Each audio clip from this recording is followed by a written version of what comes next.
After the end of the world, the Burnt One woke from a deep slumber, broken, deaf, and blinded.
spark had once again been lit.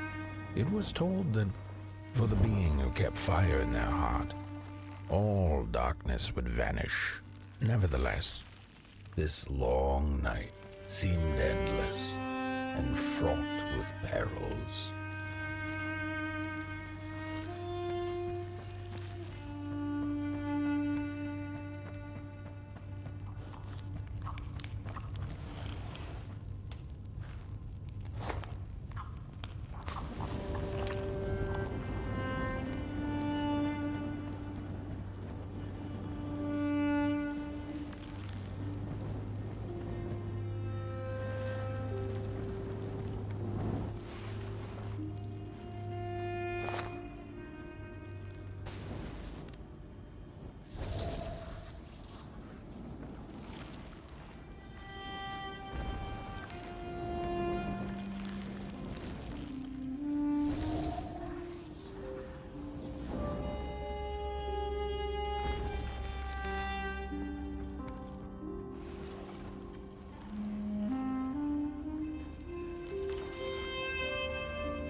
To remain dead. I'm never gonna come out again, no sir. In here it's just me. Some ragdoll with his mask. Alone in that piece. They burned it all away, and for what? Shine a little light on things? I can see just fine in the dark. In the dark I can see everything clear as day. What were they thinking?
Focus on the eye and close your eyes to make things clear.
In the midst of darkness, lo and behold, a friendship kindled.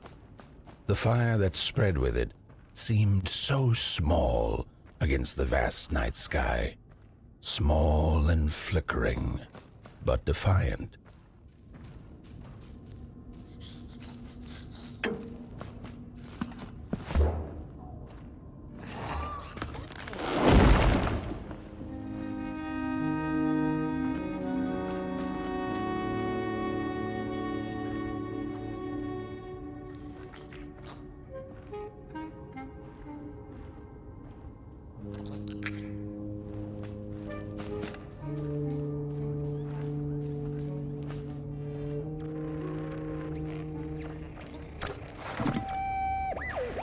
With wire, clay, and fire, the craftsmen built the foundations, followed by the trees and the rocks. And after them came little houses for us tiny ones to cower in. For existence was so big, so vast, that without a roof above one's head, one could have fallen straight into the skies. And yet, with all that stuff, they didn't know what to do with us. So I reckon that's why they built the Midnight Walk. For us to wander, for lack of reason.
The crawlers eat fire, it's true they do, but most of all they feed on you. Don't you know? Howdy do. Didn't you hear? They eat you too. Fire, fire, aye, it's true.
And so it was that the burnt one and a small flame took a wander down the midnight walk.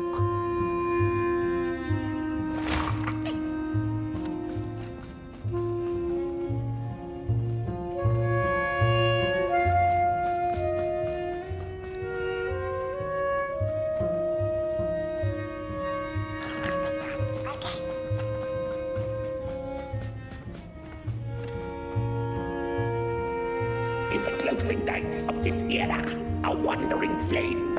How rare, a little port boy. This is already the end. Your potboy, the last ember of the work table that was. You are destined to carry this torch to Moon Mountain.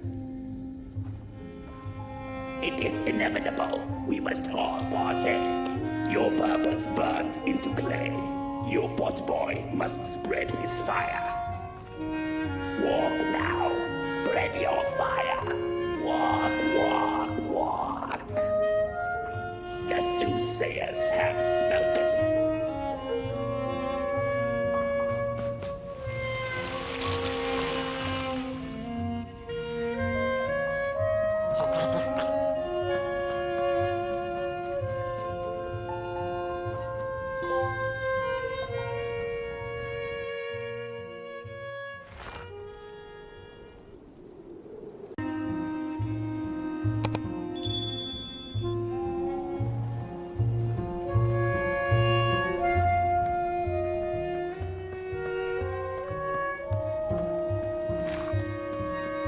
Whether they held or lacked reason, it didn't matter.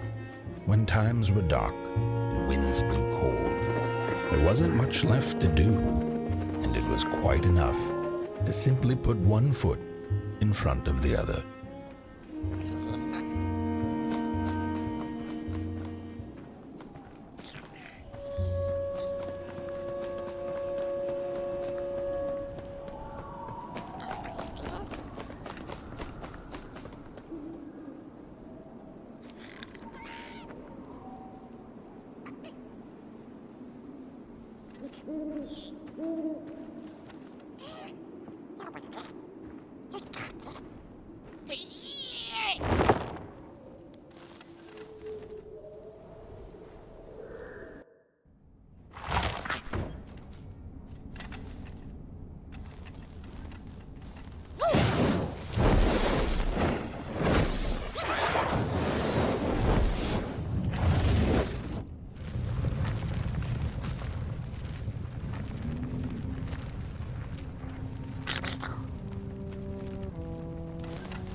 She came back one day from a long while of rock-picking under the gnarly trees.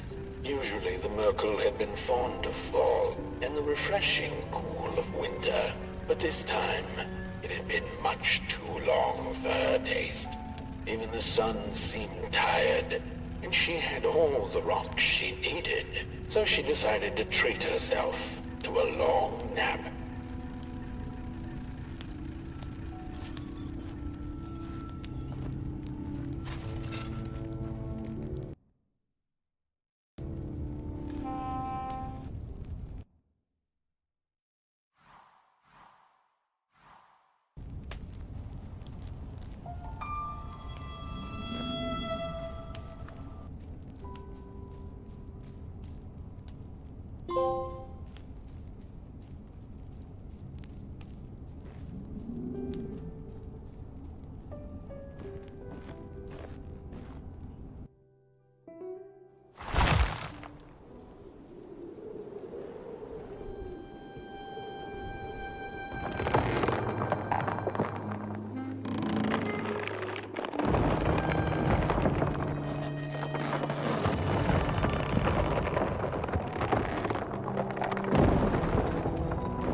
We discovered something deep in the woods. Not crawlers or ghosts, but something else. Something in between. A presence that affects us all. We tried to trap it, but to no avail. We tried to slap a name on it. Manifest a pair of glaring eyes in search of its face. Something to nail so that we could tame it. But the dark itself isn't any thing. It is less than nothing, and also more than everything. Behind and behind. And we invented these shell phones so we could try to talk to it. It picks up the phone on the other side, but it doesn't speak back. Not directly, at least. It transmits little nasty recordings, memories or echoes of things that came before, that passed through its drapes. I wonder if one day someone will hear my echo.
fire? Hey, I'd almost forgotten how it felt. And salutations, Burnt One. Fancy meeting one of your kind here. You're the caretaker of this little firecracker? I reckon you must be headed for Moon Mountain. Am I right? Well then, on one hand, it's just a matter of walking down the road. But then on the other, the Midnight Walk has a mind of its own, and a mind to teach its rider a thing or two to boot. So if you are intending to walk the walk, you better... Ah, how's he? Didn't see you there. So glad to see you back on the move. And as I told you, it ran away from its owners. It's been waiting for the right passerby ever since it ended up here. Well, Mac, don't let me keep y'all. See you down the Midnight Walk, and Burnt One. Wherever you end up this long night, keep that fire alive. It's really all that matters. Don't take my word for it. Just see for yourself. Some folks certainly know how to talk the talk. What you lack in talk, Burnt One, I trust you make up for in walk. Be wary of the dark itself. It's full of ideas, but it is always hungry for more. Enough talk now. Time to listen. Listen to the road, the trees, the shadows, to the stars. Oh boy! You'll be amazed what you'll hear if you listen a little.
A blank canvas full of possibilities.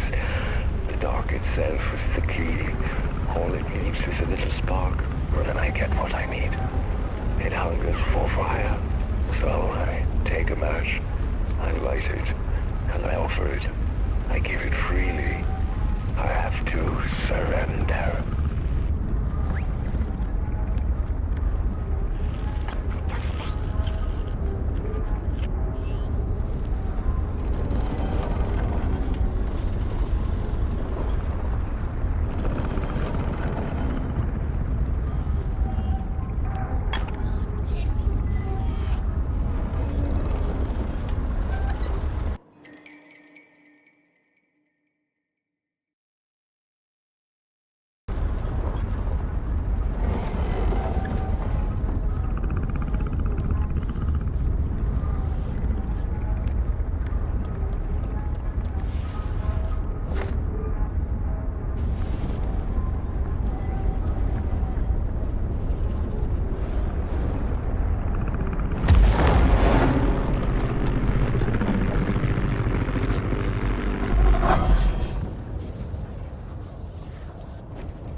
Don't venture into the swamp under the moon, they cautioned. There, wild eyes watch, and itching teeth yearn for succulent heads like ours. Gone are the bodies of old, and they can no longer shield us from the terrors.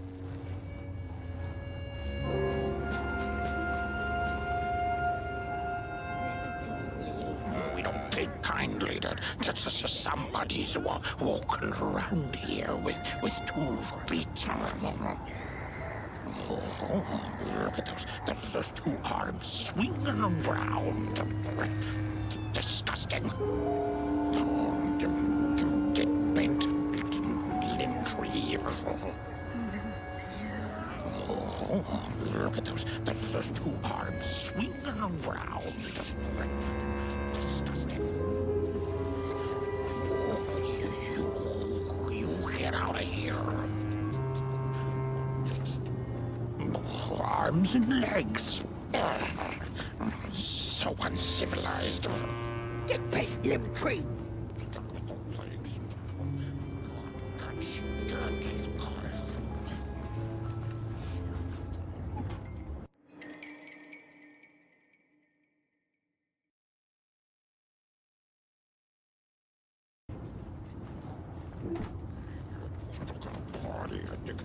No.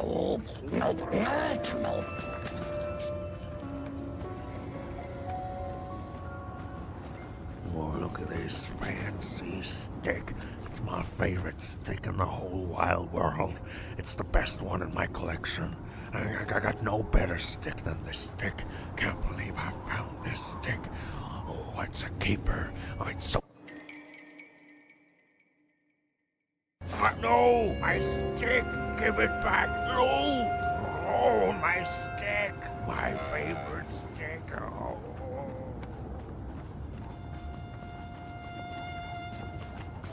Oh, it was foretold. The return of the bodies. What are you looking at?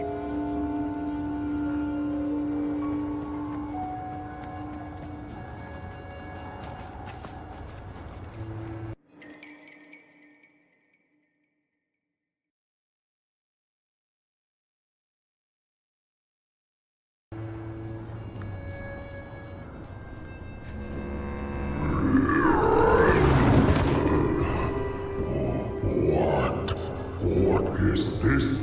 A somebody approaches Nobodyville? Your wretched limbs, an affront to nobodiness. Unless your fire can prove itself useful, there will be no passage for you, limb tree.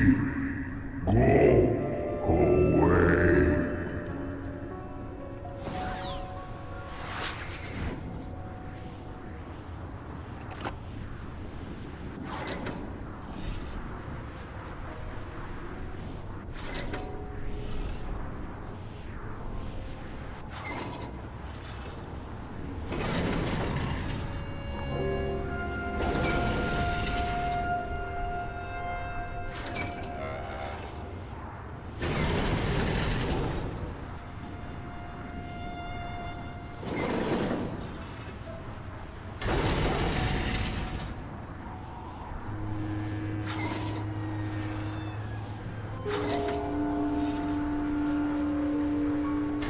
If you like them all, then maybe.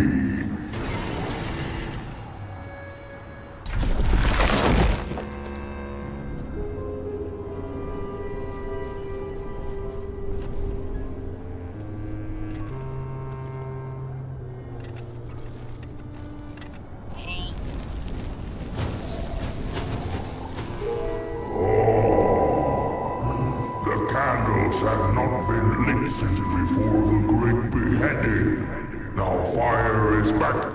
Maybe fire can help us with our Molgrim problem. The headmaster will decide. Enter, then.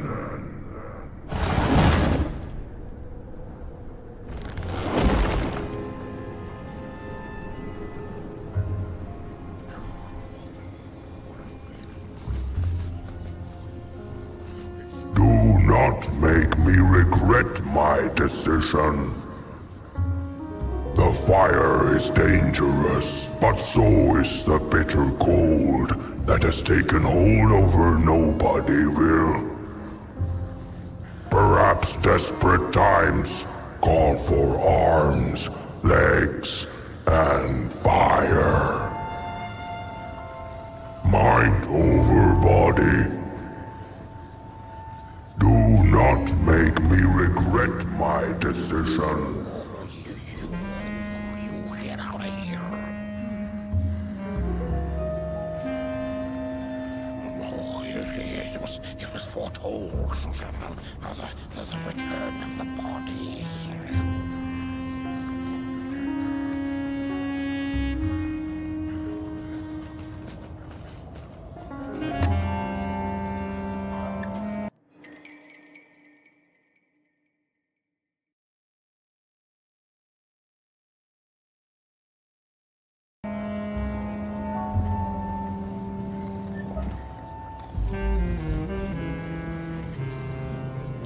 We don't take kindly to somebody's walking around here with 2 feet, arms and legs. So uncivilized. Look at those 2 arms swinging around. Disgusting.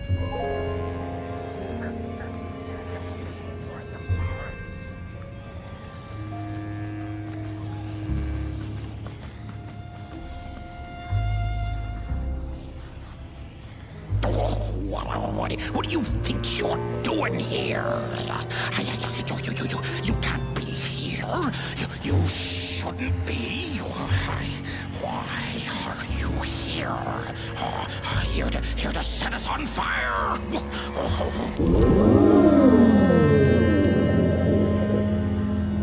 True fire. We nobodies haven't been graced by its warmth since the bodies were banished. They used fire for war. Yes. Now once more, somebody disturbs our peace and sets fire on things with its tiny fire devil. You must leave at once. Leave or face sour.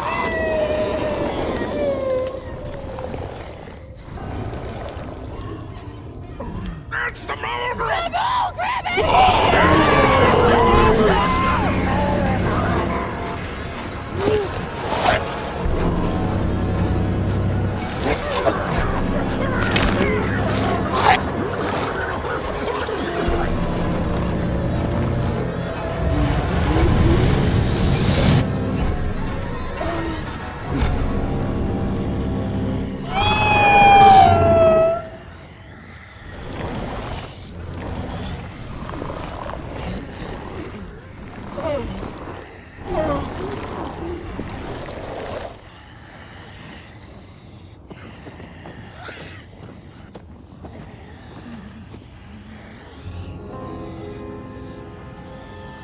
I guess I'm the headmaster now. As you've observed with your own head globes, we have a problem. It is called the Mulgrim. Recently, she has become bold, moving ever closer to Nobodyville. You should help us get rid of her. Yes, get rid of her. Tame her, just make it stop. And by the powers suddenly vested in me, I will, shall grant you passage through our fair Nobodyville. Here, take this. Blech. Now, go do the quest. Meet the problem head on. Tame the Mulgrim, and we will. I shall graciously let you pass through Nobodyville. Bodies are scary. Nobody made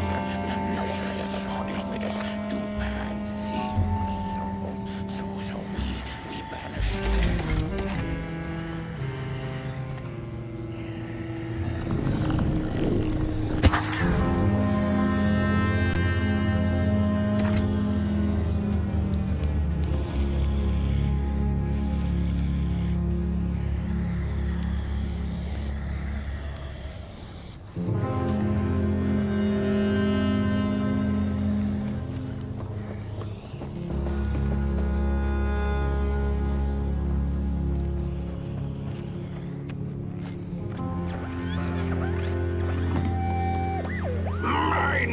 over body! Mind over body!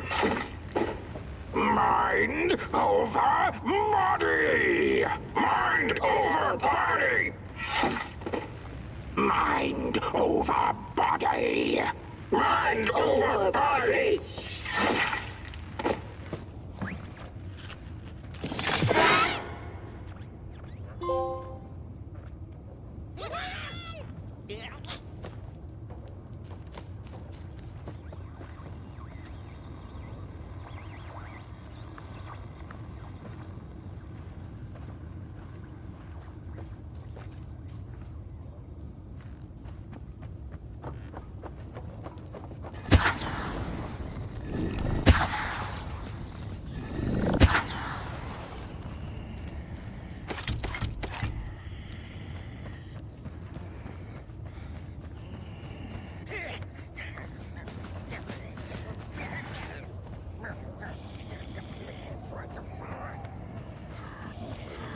We don't take kindly to somebody's walking out of here with 2 feet.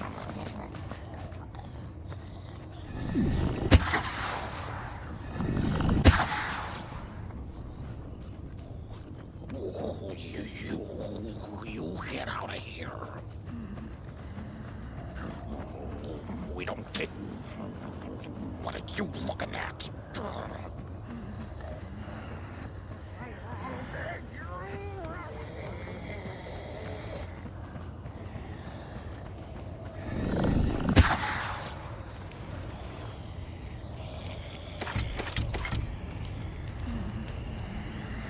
Mulgrim's cave lies that way. If I could point.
The mushrooms whisper of a new burden down. They tell us her nest lies beyond the cold, cold moon. And she came here to witness tragedy. She feeds on these tales you see, sucking their fire dry like marrow from a bone.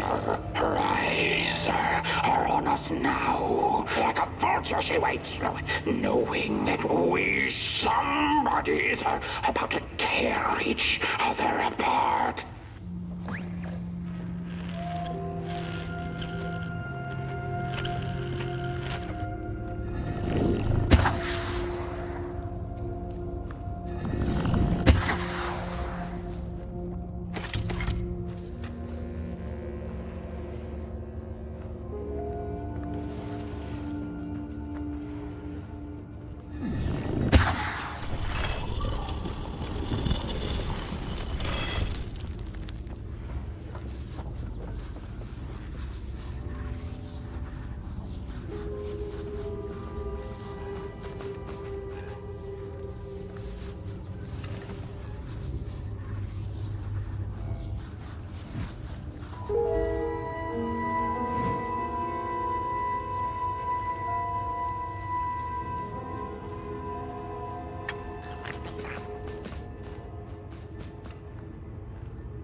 when a sinkhole devours your fire.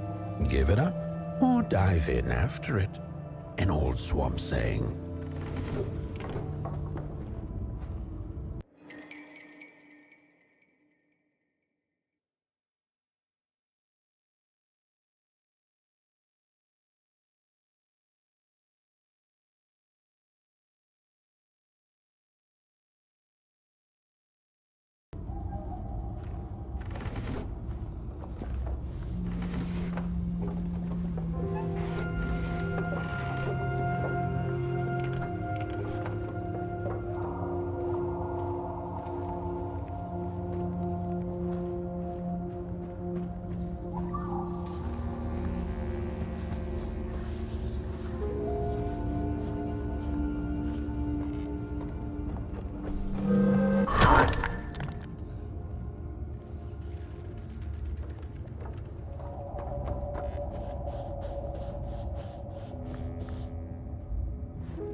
Another old swamp saying went, when dealing with a troubled and troublesome Mulgrim, do not light a fire beneath her, but help her build one from within.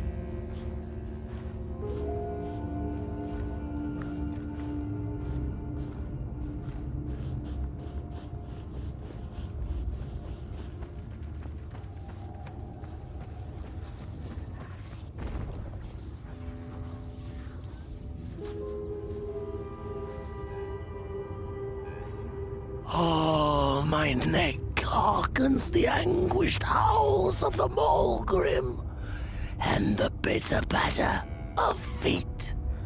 A somebody and its flame, albeit a small one.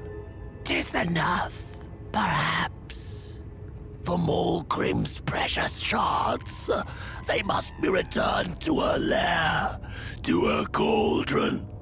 Only then may the cleansing fire burn.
Body stands their approach over the mountain vain and violent.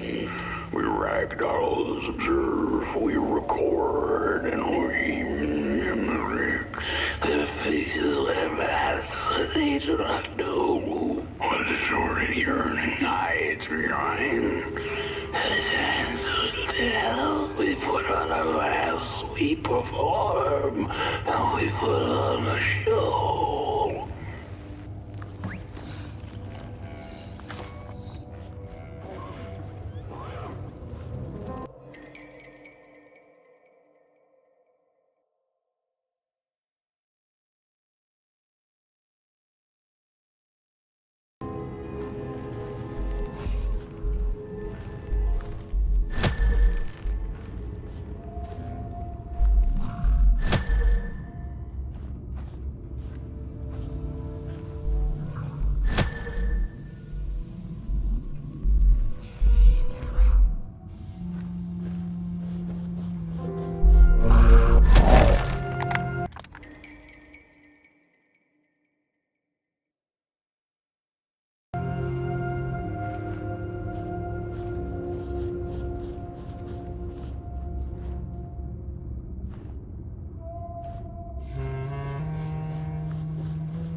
Heads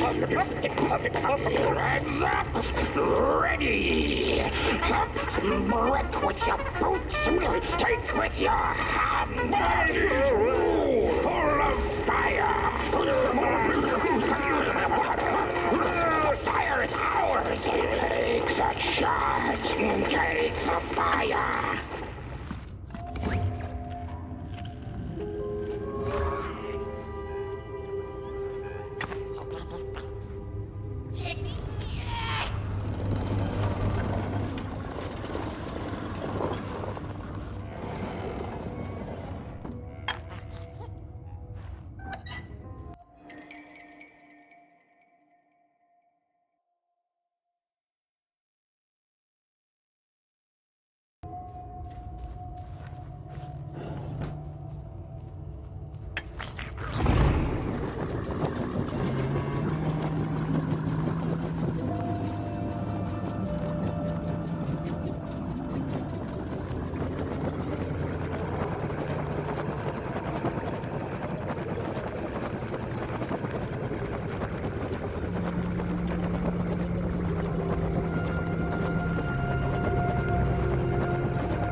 Good evening.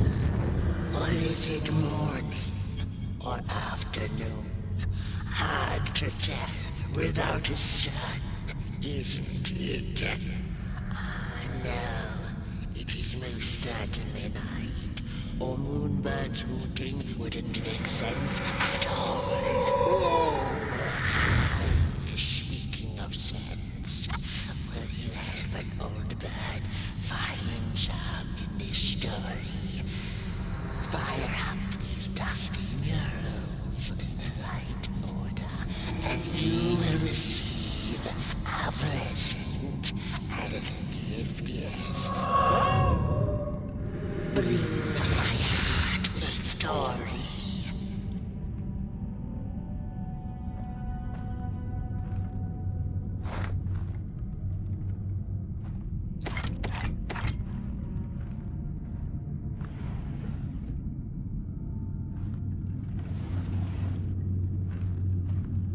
Once upon a time, the Mulgrins lived in peace.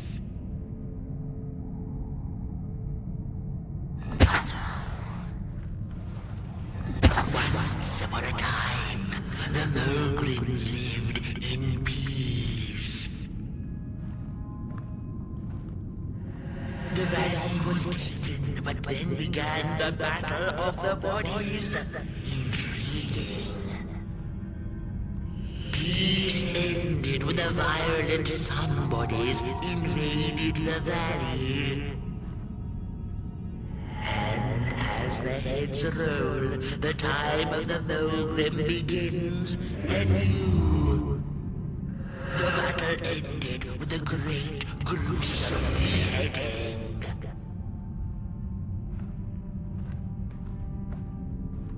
The battle ended with a great, gruesome beheading.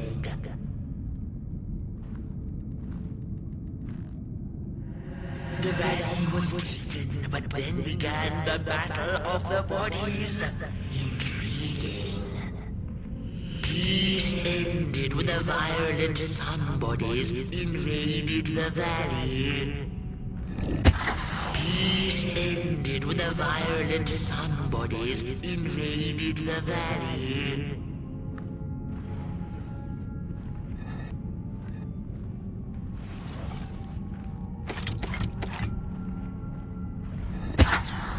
The valley was taken, but then began the Battle of the Bodies.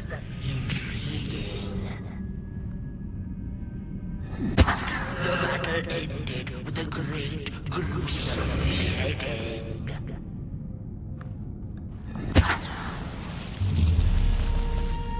For time immemorial, the Mogrims had lived in the valley in peace, sharing good eatings and howlings around their fire, which they had inherited from the skies.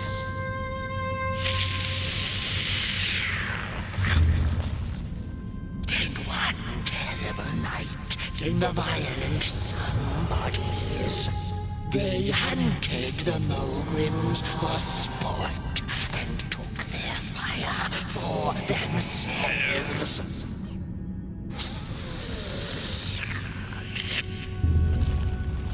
But the somebodies knew not what they were dealing with, for as soon as they held the fire in their grubby hands, they began to fight one another with it.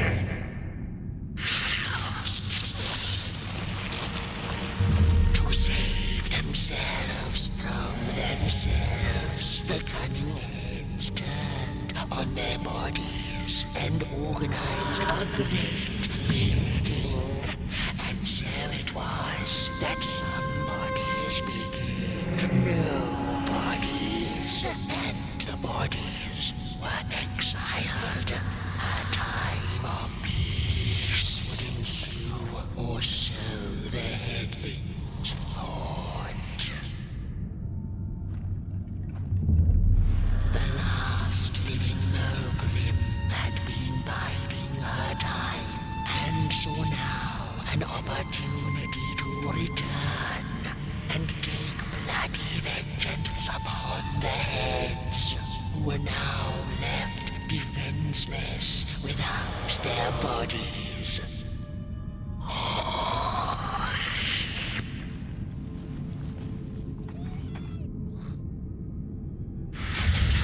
Of the Mogrim begins anew. A storied meal indeed. Moonbird thanks you for feeding her and proudly upholds the promise. A gift.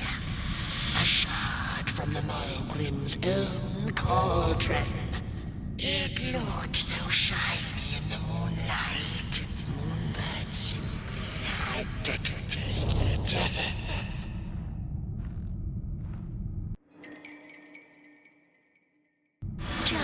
For now, she'll see you in the light.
Take me!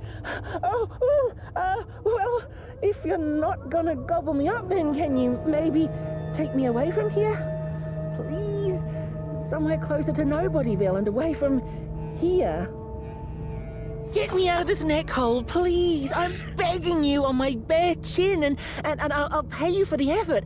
Handsomely with a beautiful shard from the Mulgrim's Cauldron. Take me back to Nobodyville, please. I can't take this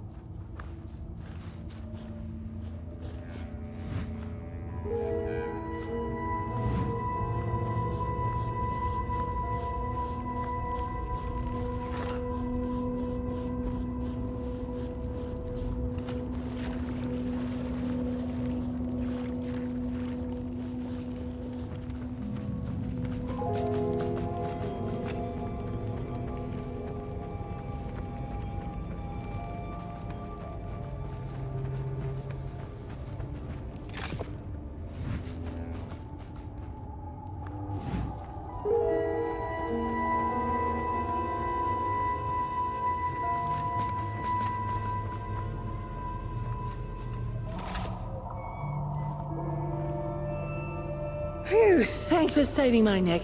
And I think I have a reward for you. A real treasure.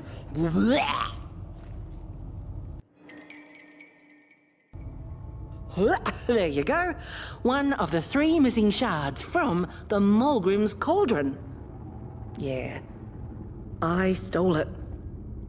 Oh, I thought I could maybe buy me some kind of ticket away from, well, everything. Start anew, you know? A good head on a pair of healthy, strong shoulders. Eyes on the horizon. Gosh, the horizon. Do you know I haven't seen it once since I lost my body? I really do miss my body.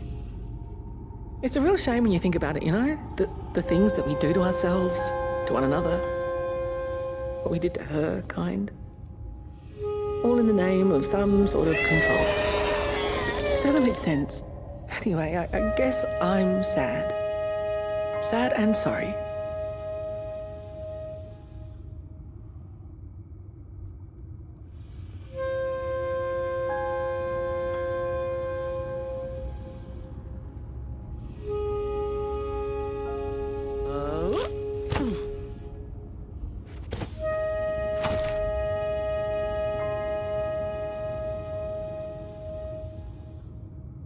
Hey, thanks. You're a great listener.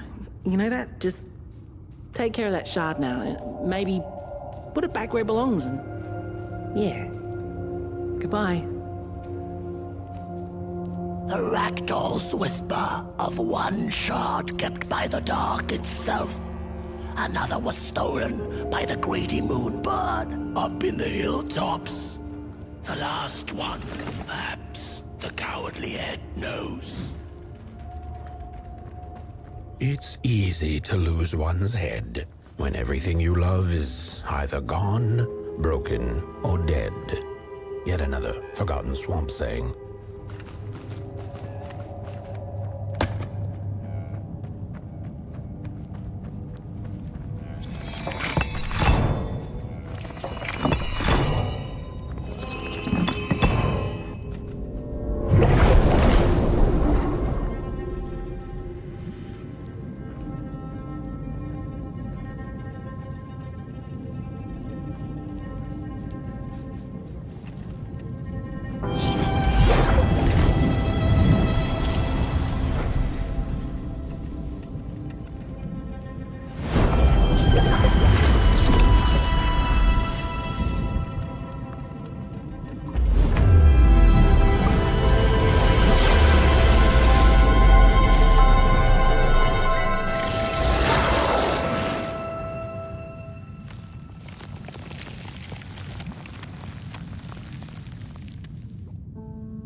She'd never been much for company until she had met the other one.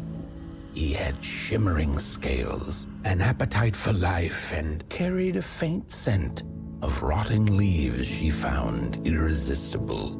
Oh, how they used to laugh at the distant stars, bitterly, together.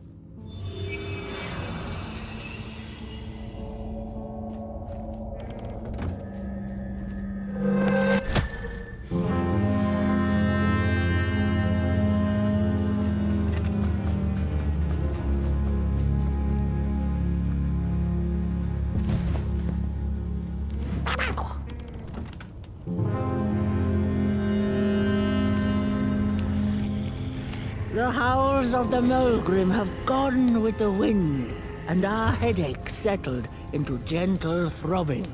Thank you, somebody, for you have not only graciously saved our necks, but also demonstrated the value of brain mass and heart blob working together.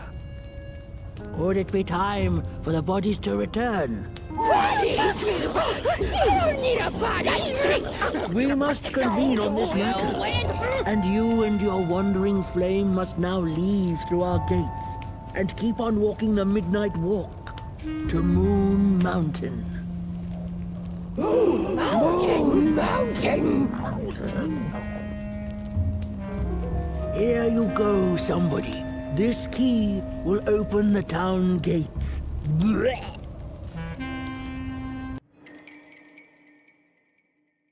The mountain once again beckons, and the call is answered. Fare thee well, and take good care of your flame. The dark itself is hungry. The body can be a wonderful servant, but a terrible master. Do you hear that? The marching of feet in boots. Things are already changing. Head on out before heads change their minds about you. The headmaster may have the bonkers for bodies, but I don't trust you. The more the flesh twigs.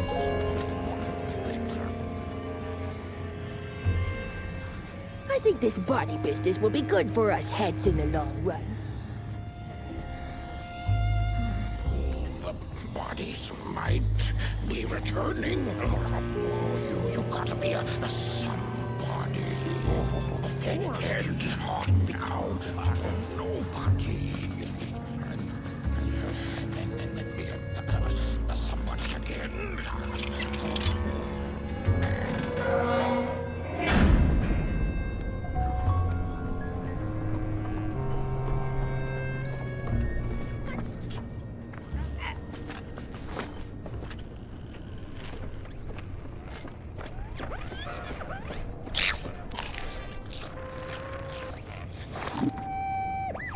I've had enough. First it was the big Mulgrim hunt, and then they forced us out into that make-a-forgiven swamp. I hate hiking, and then when we had nothing left to hunt, we started fighting each other, and then Mr. Mayor gets this grand idea that we should chop our own heads off and banish our bodies. How does that even scientifically work? I've had enough of civilization.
little swamp detour, huh?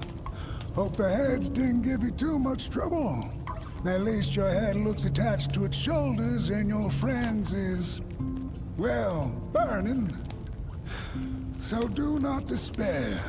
Should you once again lose your way along the Midnight Walk, you're probably meant to. The body can be a terrible master, but a wonderful servant.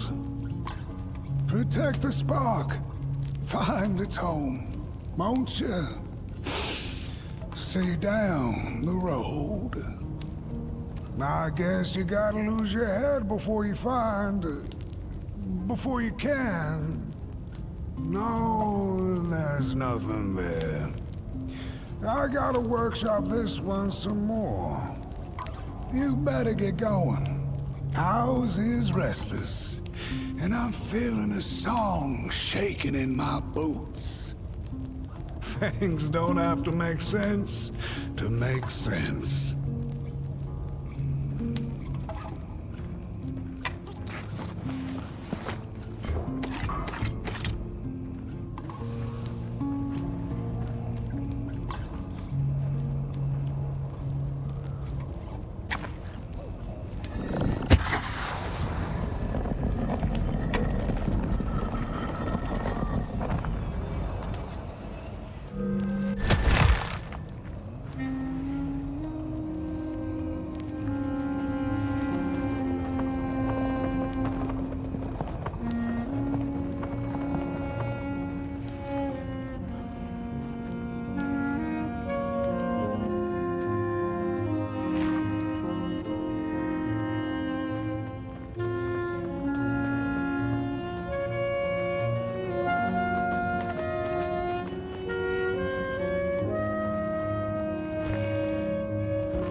We Margrims have a special relationship with fire.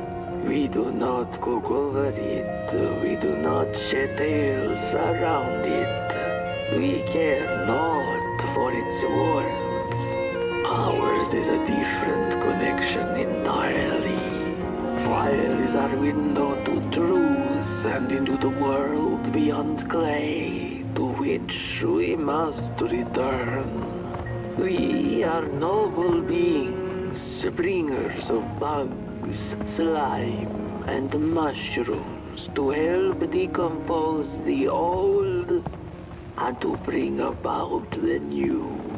We are the caretakers of this world, and woe be to those who seek to end us, for they seek to end themselves.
dreadful was the day when the sun vanished.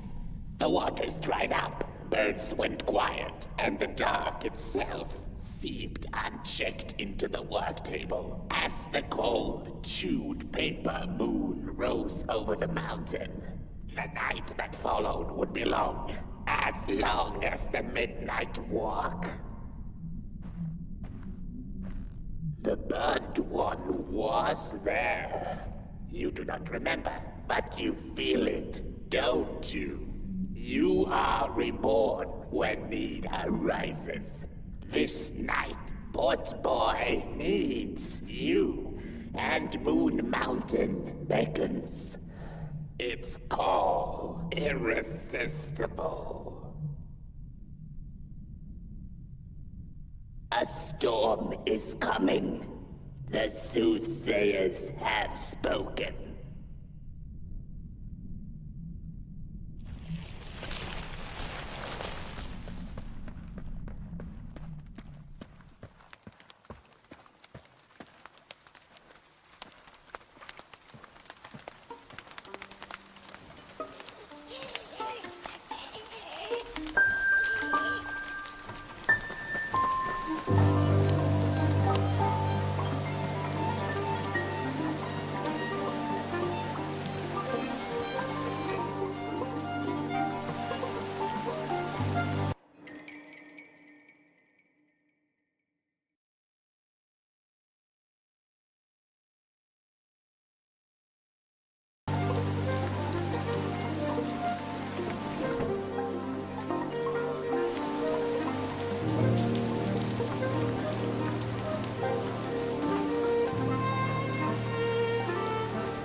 I had a flame once.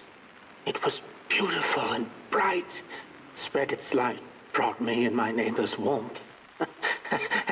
and it was always hungry. No matter how much I fed it, it kept on growing and growing, and one day it got big enough to start walking the long road. I didn't guide it. It dragged me along for the ride. I followed it for a long, long time. Would the road ever end? What was the point of the walk? Things kind of spiraled. Road took me on dangerous detours that didn't make sense. Before I knew it, my flame began to fade until it... Well, I don't think I was meant to carry this flame.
There once was a freezing cat who was looking for shelter when she came across a dark cave.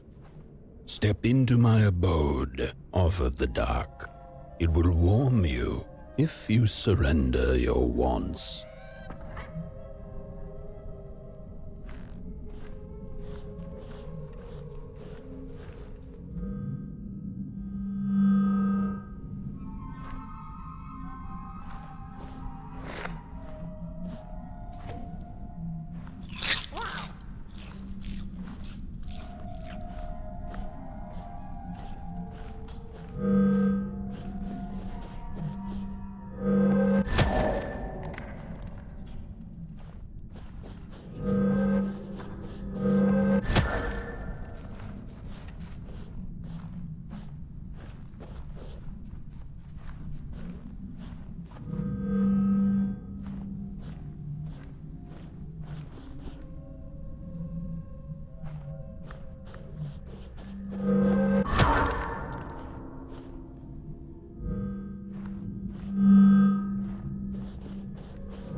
The story goes of a nameless maker who pulled creative spark from the dark itself without giving it fire.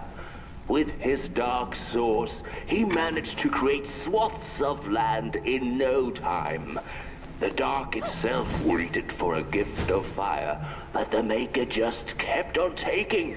Too busy building his crooked fences and watchtowers, kept his fire locked away in his chest. One day, he decided to create the first people to inhabit and appreciate his creation. It was then that the dark corrupted the Maker's clay, guided his greedy hands into creating not people, but the first of the fire-eating crawlers. And they crawled into this world absolutely starving.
The dark's eyes were much too big and watchful for the cat's liking.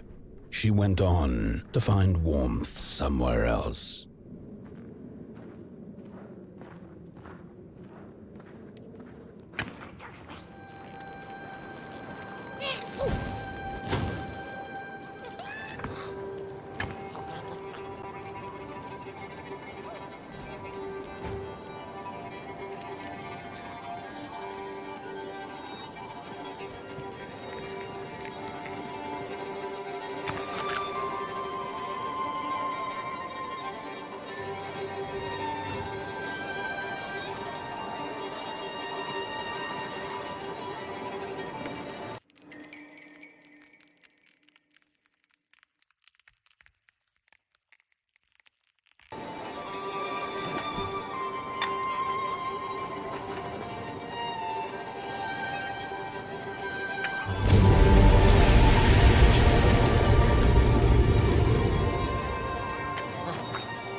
Then the cat saw it. Rooftops piercing the sky. Approaching the town, she was greeted by a crone. "Come, kitty, kitty, you must be tired. Sit in my lap. Share your soft fur, and I shall warm you for a spell."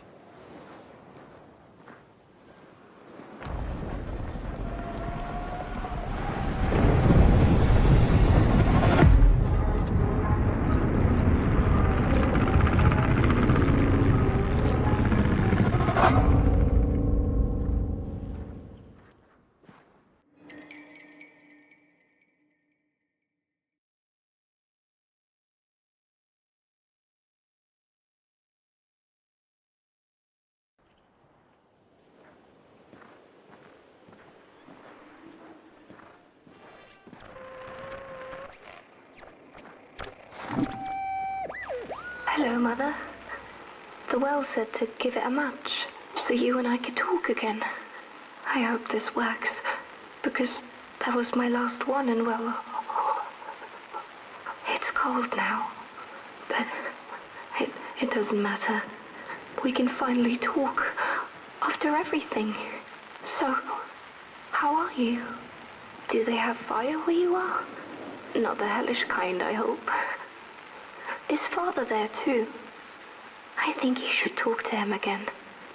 I know it doesn't seem like it, but I know he loves you still. I love you. Still. I can't feel my hands. I can't feel anything.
How could this happen?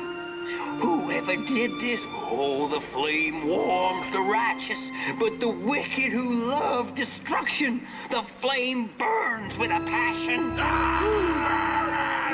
How will we warm the furnace? Feed the thief to the furnace! Feed the thief to the furnace! Coalhaven is doomed! On the wicked the flame shall rain fiery coals and burning sulfur. A scorching wind shall be their lot. Come forth, thief, and confess your hideous crime!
Welcome to Coalhaven, newcomer.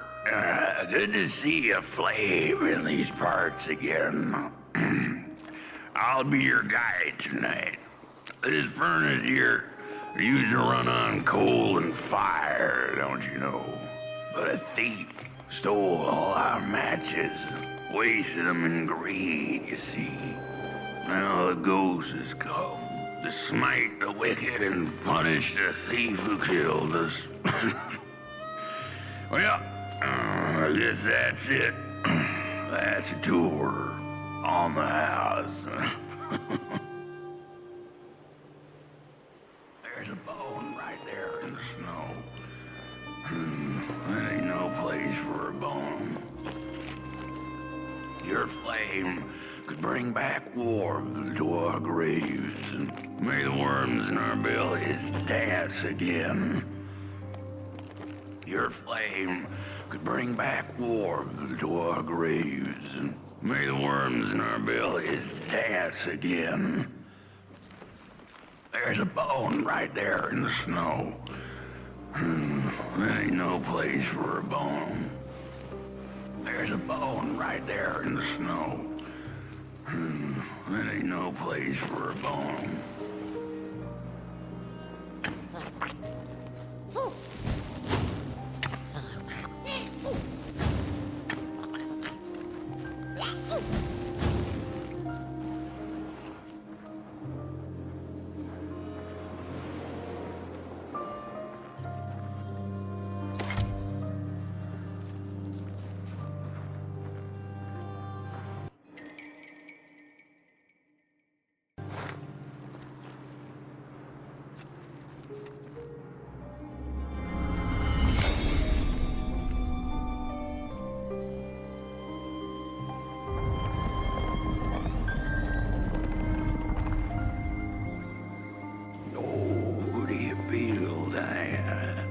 Something's changing. That furnace was the soul of the city. We used to worship it, us coal miners did. Fed it trees and fire like it was a hungry, angry god. This broken body's going nowhere, but yours is. Walk the streets, listen, hear. But the day of the dark shall come in the guise of a thief, in which the stars shall quietly pass away, while the houses shall be destroyed with intense heat, and the earth and its works burned up.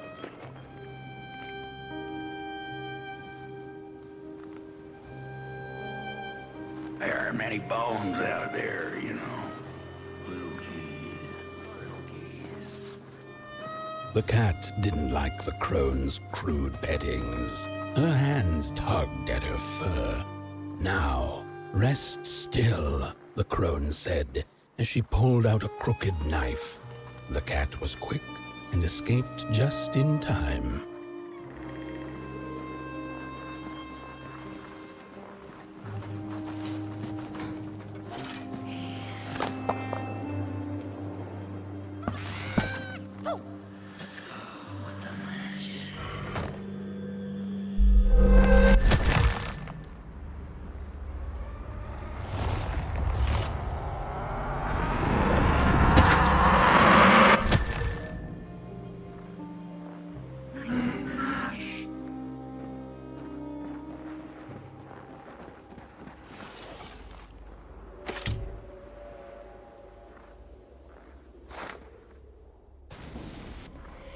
Listen for the bone.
see a ghost.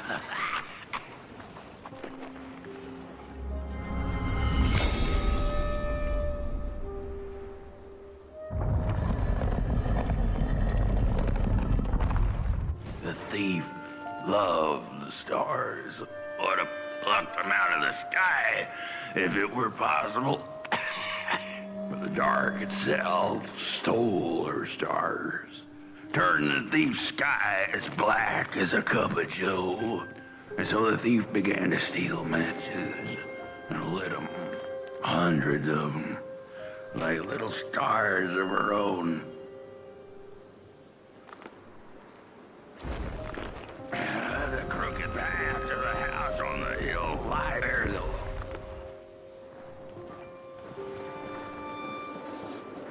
Wherever she sought warmth, it had a price. The miners needed the cat to get rid of the rats, and the vicar wanted her protection from bad luck. Bony hands reached out from all around her, trying to grab her. The burnt matches lead to the house. Brothers and sisters, hunt down the thief. The matches. Follow the burnt matches. Follow the matches. What did we do? Brothers and sisters, hunt down the thief. The matches. Follow the burnt matches.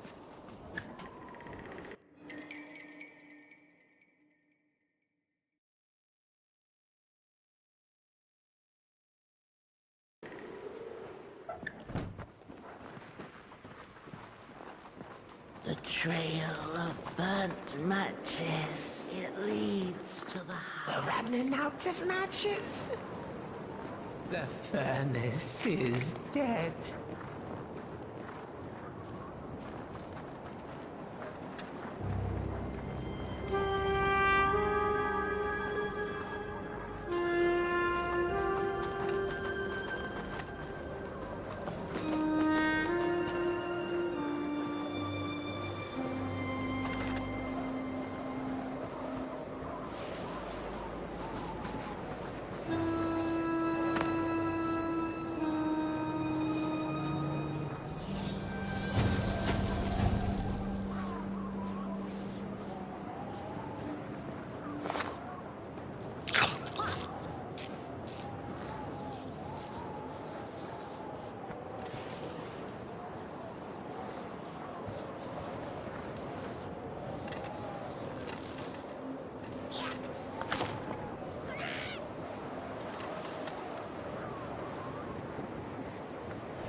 What's... Well, this isn't my body. The fire, did we snuff it out? Where's... Did I save them? The house. It's ruined. Well, it wasn't supposed to go down that way. They locked the door, threw the key into the woods. Huh. There was so much anger, and now there's nothing. This body is so uncomfortable.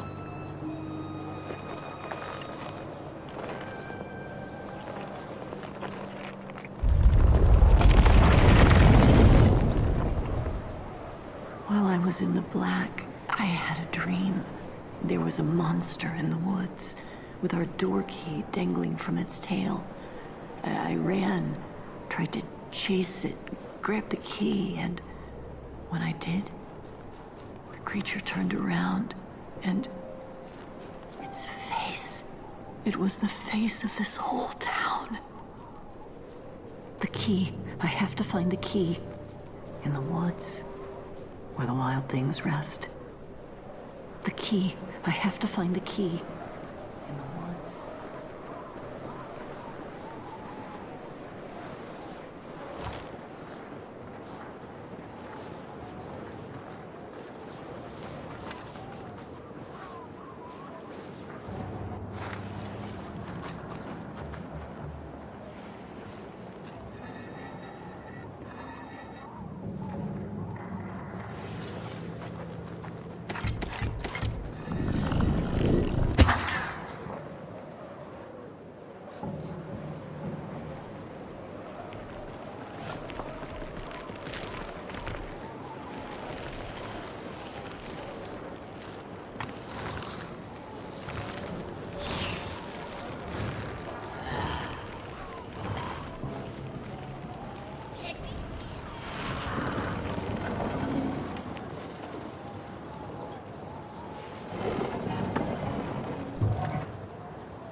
That's it, that's the key.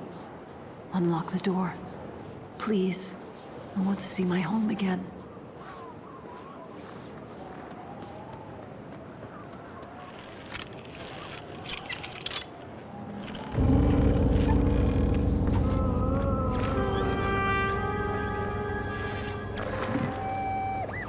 Furnace is getting weak.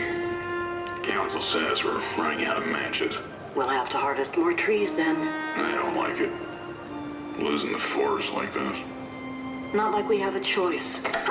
Mom, Dad! Oh, girl, you startled me. They're coming here. All of them. What's that you're holding? It's just a match.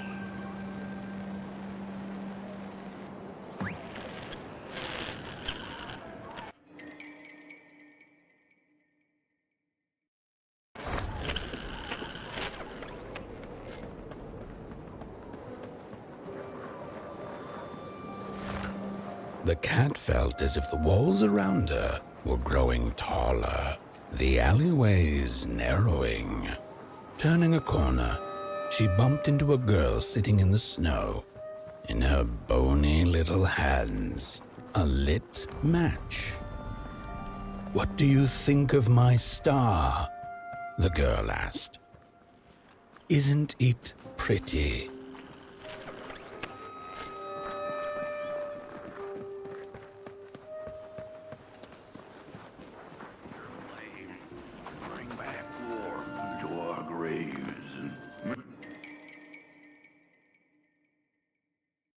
May the worms in our bellies dance again.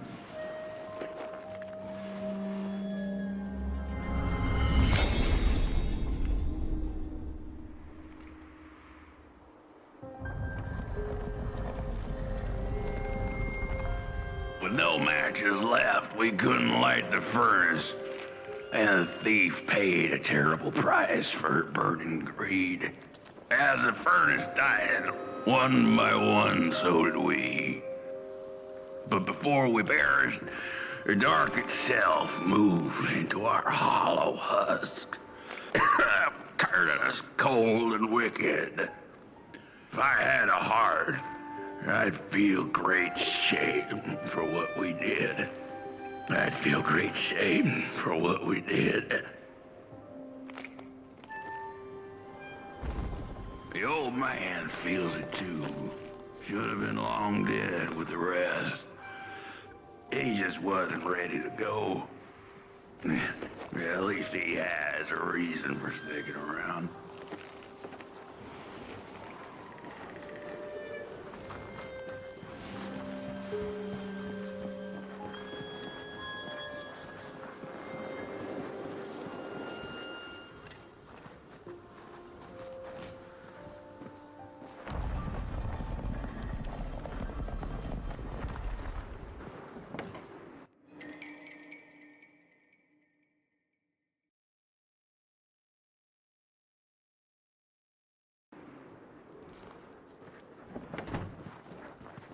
We killed the thief.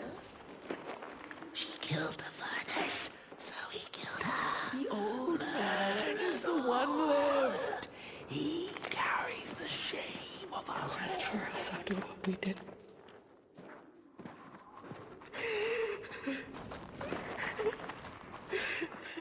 Shame. Shame.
again. Those sweet, sweet tunes like fallen leaves of the trees that were. Such a waste. Such a shame. I wish I could hear her sing again. Just once. Just once. Oh, I know she stole from us. I know what she did to our town. But she could sing. This town's not much without fire, no. But it's even less without song. If I could just hear that lullaby one last time, I know I'd be able to move on.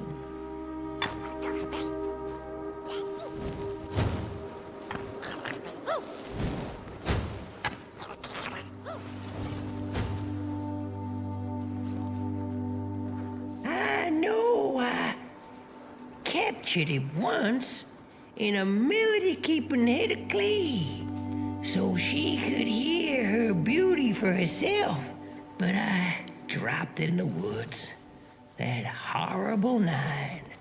I was mad, so very mad.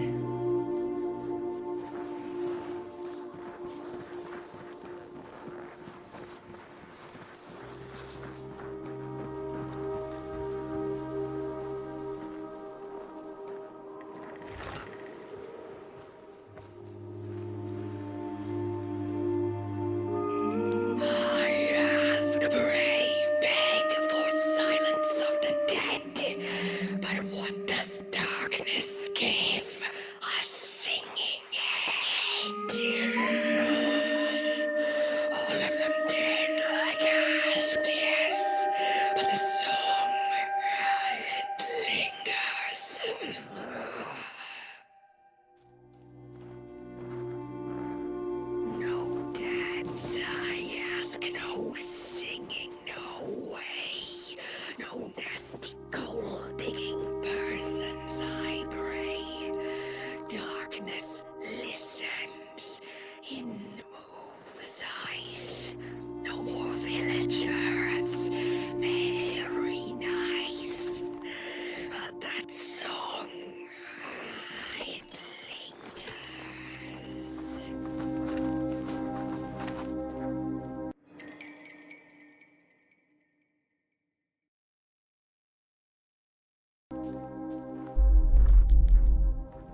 flame! You found it! Does it still keep our song? Fire will tell.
Little soul, you charming little wanderer, my life's companion and body's guest.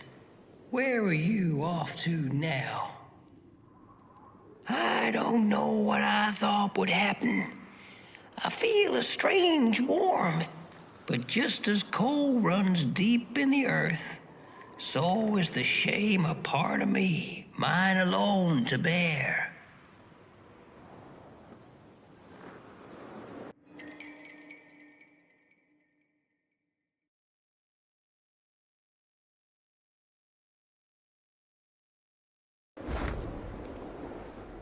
Burnt one, small flame.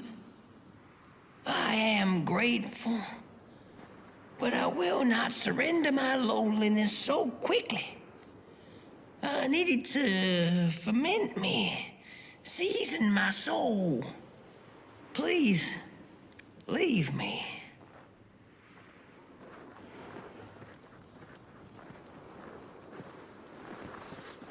The girl offered her burning match, her last star, but the cat could tell she needed it all for herself. Grateful for her unconditional kindness, the cat left her to her ghosts.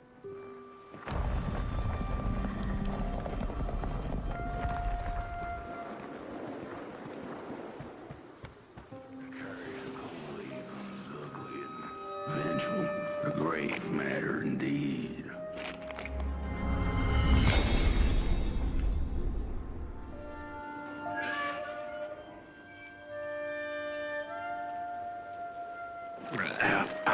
The door at the flame is open.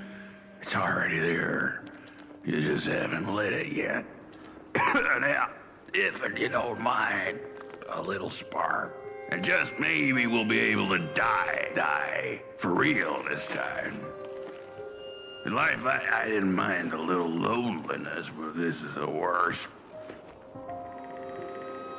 The furnace longs to burn once more. Light, hint, the hint, furnace.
Release me.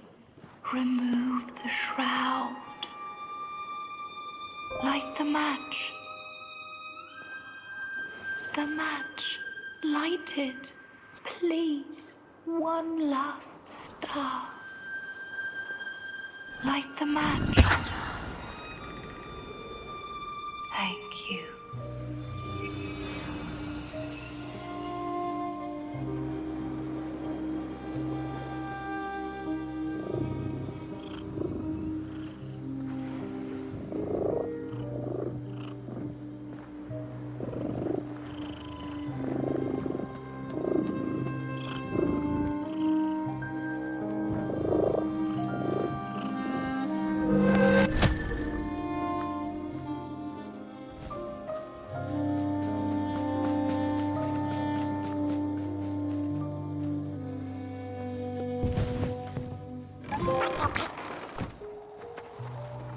The cat finally settled in front of a giant burning furnace. In its bright flames, she could glimpse a dark future.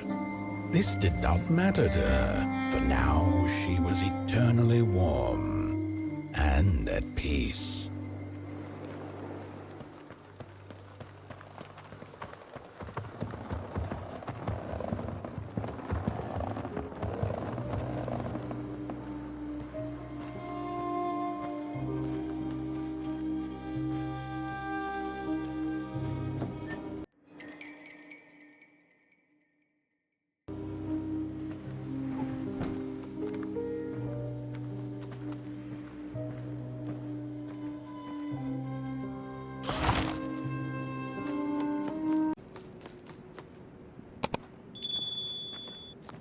The flame burns still, and the fire has spread along the walk.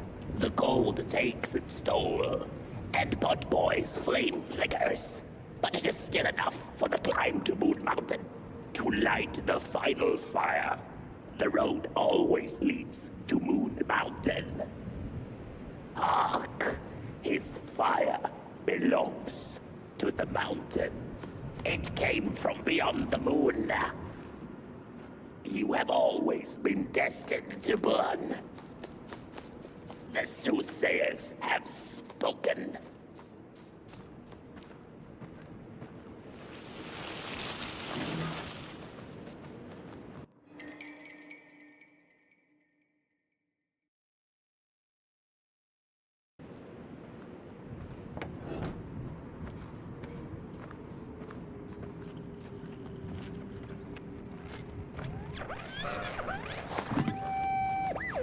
There's a fella who watches over the midnight walk, pointy hat and hollow gaze. He's been around longer than you or I. Some say he was one of the first sculptures to have breath. Some say he's not from around here, but from another maker's work table entirely. Some say he's seen what lies beyond Moon Mountain. But I just think he's lost like the rest of us. And he's waiting for the right one to come along. Waiting for something that'll give him that eureka for his song. He keeps his banjo by his side, but he never plays it. Strange, but he's in no hurry. He's got all the time in the world.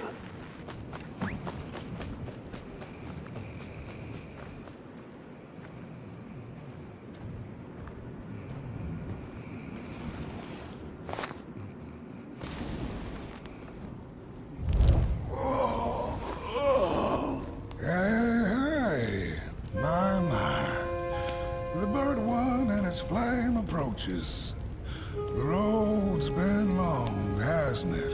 And it just keeps on going, don't it? Why don't you rest here for a spell?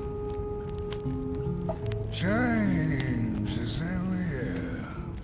Warm winds coming in from Coldhaven. I trust you're not pushing that little flame of yours too hard.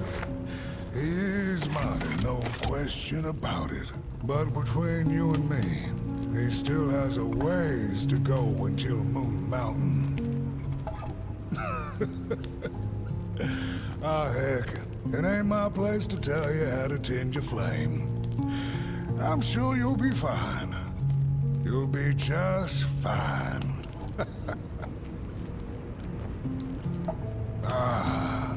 To feel at home wherever you walk. How's it?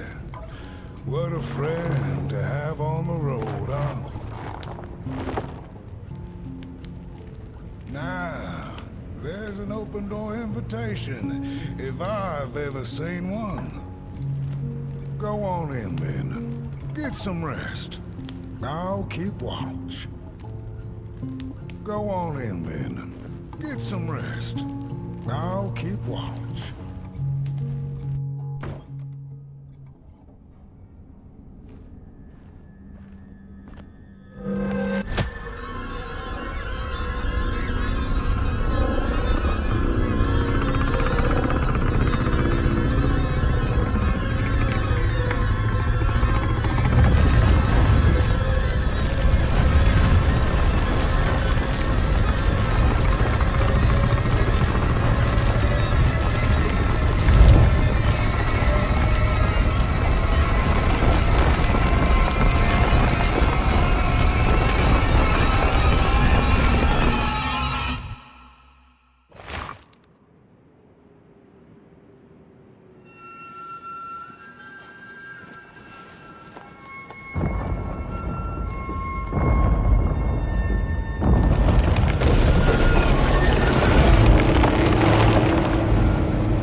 A boatsman went out into a foggy lake to find peace.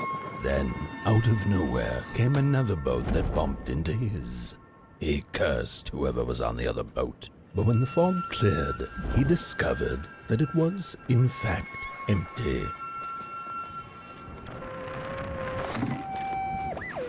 These sarcophagi are molds, rebirthing the bodies of the burnt one. Failure after failure, they keep coming back. They lie dormant, and then they awake at an appropriate time, during times of dark, to perform a task. The taskmaster unknown, doom spelled on the flip side of a coin. Little dolls in a dollhouse made of matches.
A story without a little adversity.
It will guide the burnt one, and mayhap feed moonward.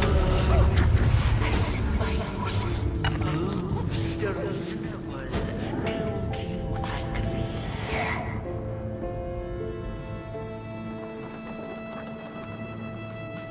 We weren't made to live.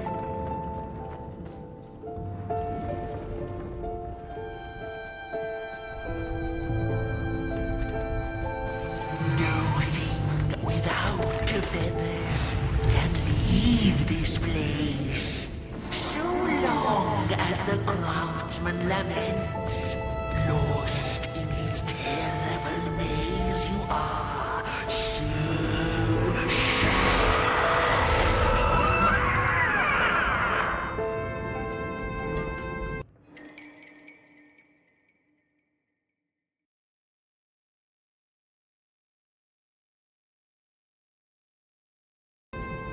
Sad! Sad!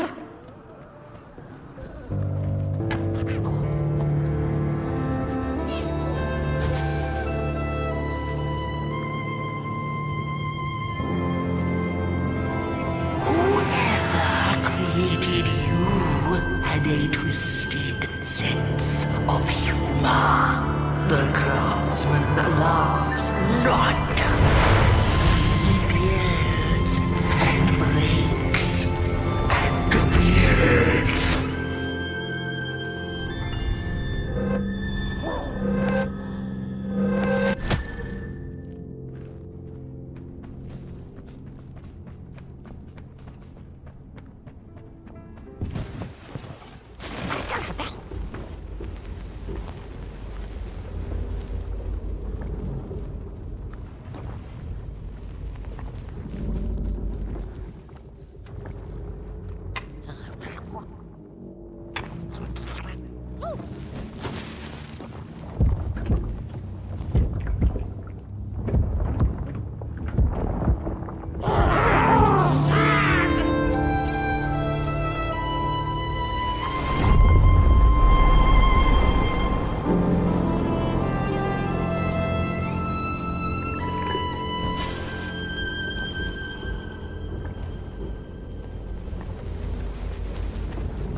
Fire's back on the menu, Crows.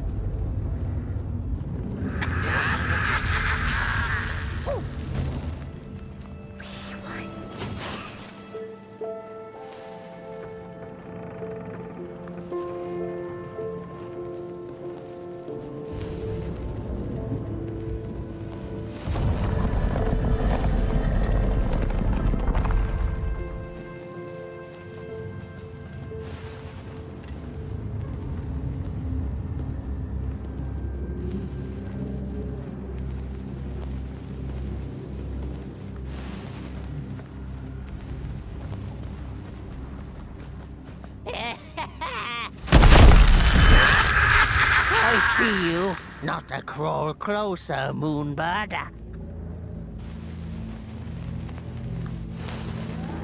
Avert your greedy gaze. The moving pictures are not for you.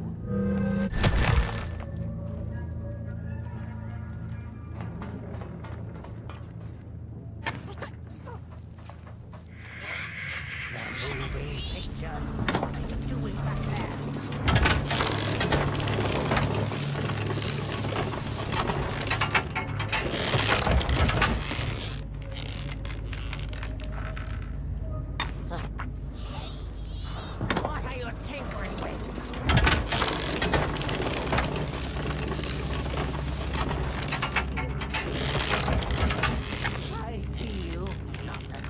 closer, Moonbird.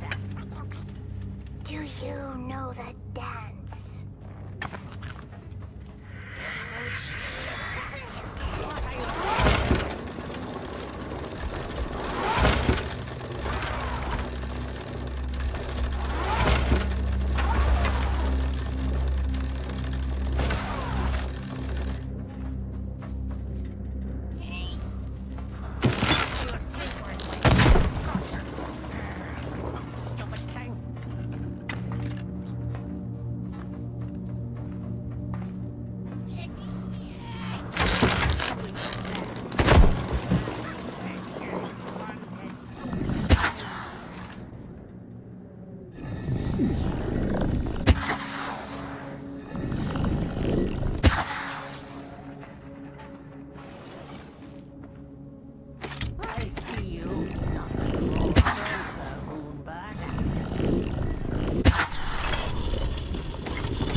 Avert your greedy gaze. The moving pictures are not for you.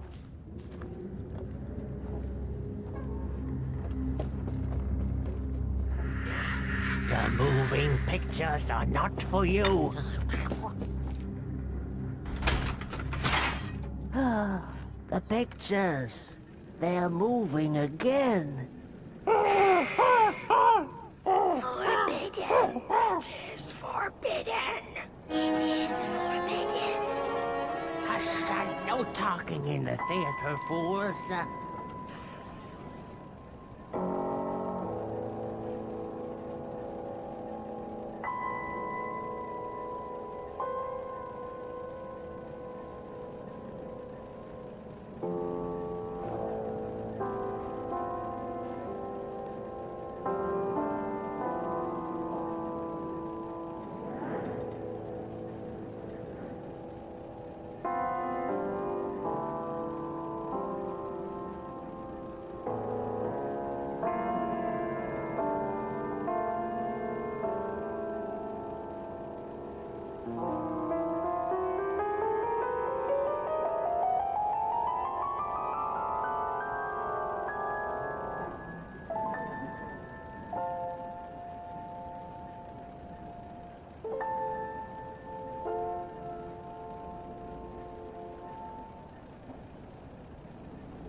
Stories.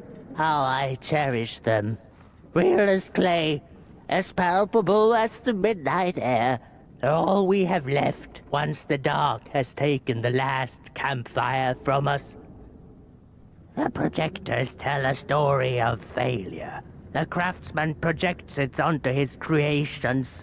He keeps building, building without love for his craft. He needs to see it. Well, yours might not be a movie I would watch, but a story is a story. There's a special kind of dark pit reserved for those who talk in theaters. Go with your lantern, fire up the forbidden projectors. Keep lighting the fuse, burnt one. End the story so yours can go on.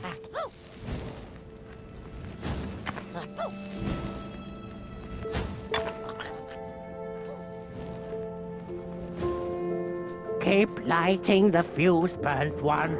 End the story so yours can go on.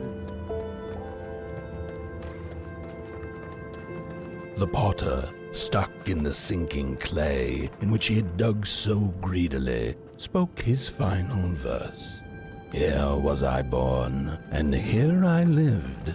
My refuge was the clay, and now the clay has played me false in a most grievous way.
Three blind explorers discovered a sleeping beast. Each of them touched it and described it to one another. Its skin is coarse, said one. No, its ears are big, exclaimed another. The teeth are its most prominent feature, declared the third. Who was right or wrong mattered little, as the beast awoke and ate them all. If this is the end, then why am I?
Look at these sorry reflections of the daughter.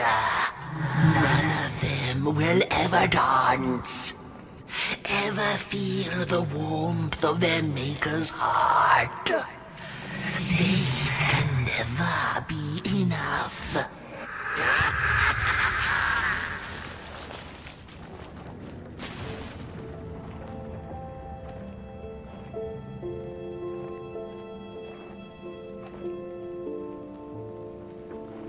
After years of searching for her son, the weaver was convinced she had lost him to the dark. One night, there came a knock upon the door. "It's your son," said a voice. "Please let me in." Thinking this was some cruel spirit come to mock her grief, she remained silent until her son gave up and left, never to return again. Careful, the dark sees you.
Most of my life, I've been afraid of the dark. When I was little, my childminder got annoyed with me and tossed me into a wardrobe as punishment. She let me sit there, alone, and I sat perfectly still so that no closet monsters would notice me. It was the longest, most terrible 15 minutes. Many years later, I don't know what happened, but now I love sitting alone in the dark. I get into the wardrobe, close the doors, and I sit perfectly still. It's like a void, empty, but not cold, where nothing exists and everything is possible.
said just the way.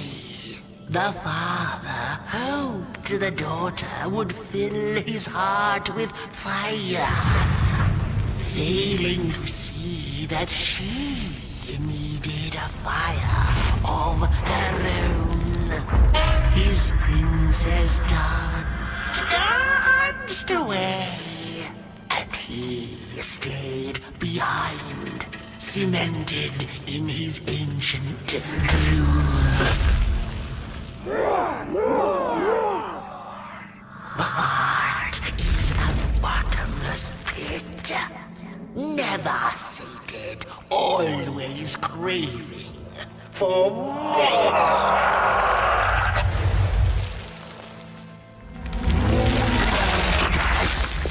Enough! Keep on walking the midnight walking. Don't run all the way to your infernal doom. She will be there to gobble up the empties.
The wanderer asked the craftsman, "How do you make such perfect sculptures?" To which he replied, "Oh, there's nothing to it really. I go into the dark woods. I find the sculpture already waiting inside a tree. And then it's just a matter of carving it out."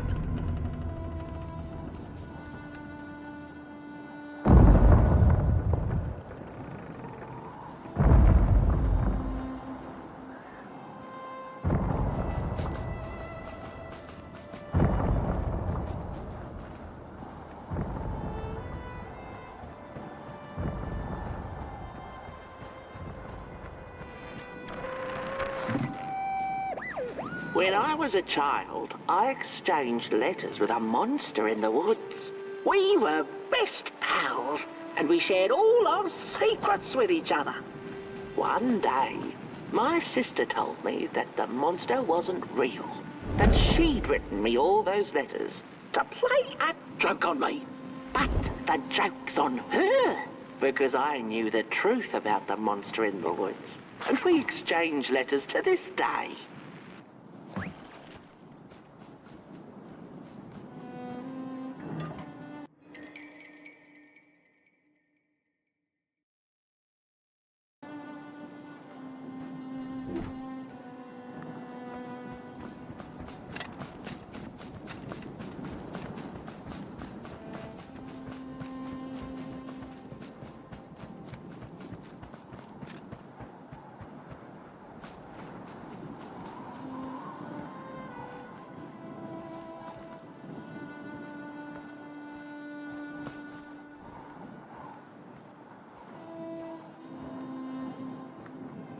Hark!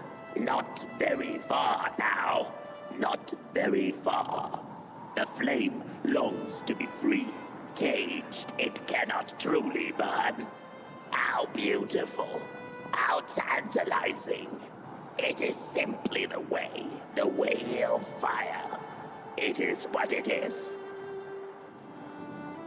It is what it is.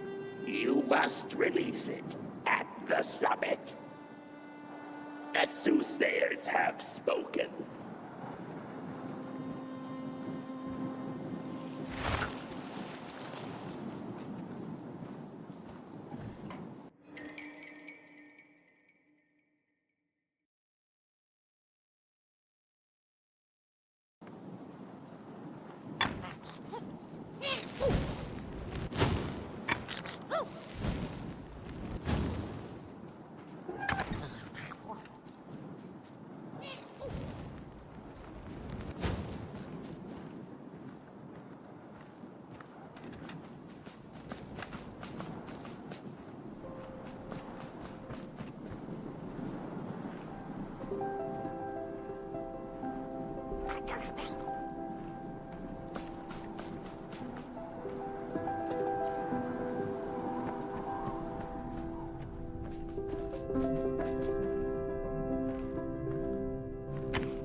When the nameless maker lost his creation to the dark, he went back to the great drawing board.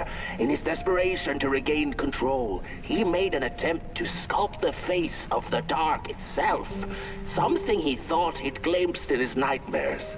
But the face wormed itself out of his mind's eye, and instead his twisted sculptures came alive, grinning and many-legged. Thus, the Grinners escaped and seeped into this world as a reminder to the Maker that there's always something to smile about, even when things don't go the way you hoped.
Whoa there! You look like you're about to move a mountain. That's what I get for trying to get in the way of a flame and its destination. Let him walk his walk. Ain't nothing gonna stop him now, looks like. Fare thee well now, Burnt One. You're going to Moon Mountain, and that walk is for you alone. You have a tough decision ahead of you to make, just like the ones who came before. But they're all long gone. In the end, all there's left to follow is your own heart.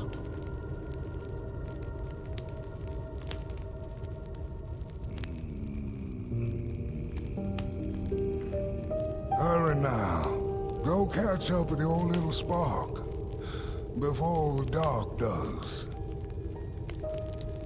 Hurry now. Go catch up with your little spark before the dark does.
When I was a child, I exchanged letters with a monster in the woods. We were best pals, and we shared all our secrets with each other. One day, my sister told me that the monster wasn't real, that she'd written me all those letters to play a joke on me. But the joke's on her, because I knew the truth about the monster in the woods, and we exchange letters to this day.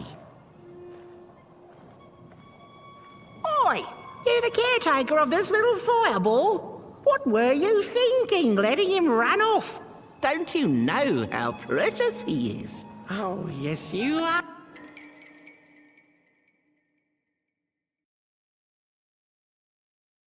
A real sunbeam. Who took the sun away? We Merkles used to ask until it finally ceased to matter. Night skies like these. Trouble seems so far away, doesn't it? I mean, isn't this just exactly my point? I used to be afraid of the dark. So much so that I became obsessed with these huge electric lamps left behind by the craftsmen of old. Couldn't pry myself away from them. I'd sleep outdoors and under their blinding radiance. One day, I woke up to the noise of quivering planks and nails. And would you believe it was my own house leaving me? It had gotten so restless it grew a pair of legs, took a name, and went on a hike. Housey was its name, bless its soul. Houses have no imagination. But I bet it had a grander adventure than I could ever imagine.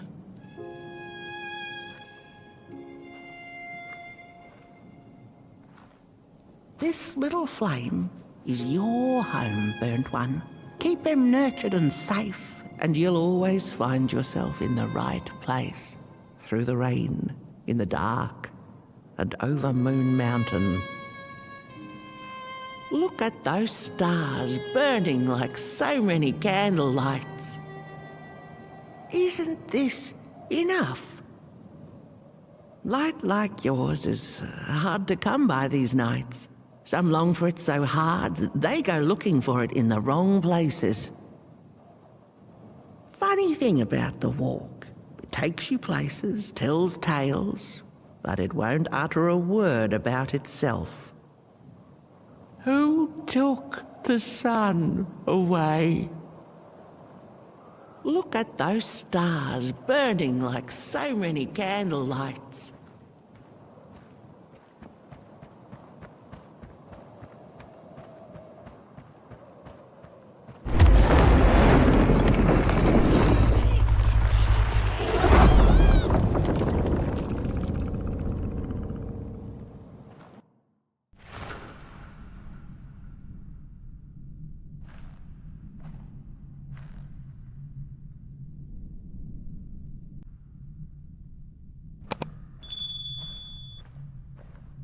What is the dark?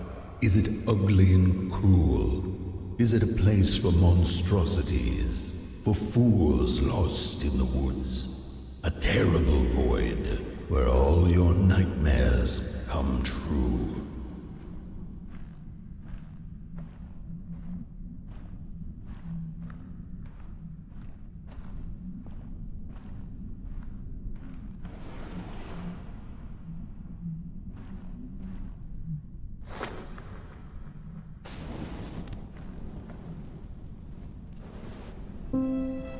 The dark could be a friend, perhaps a space where we might find each other, all of us equal under its cloak.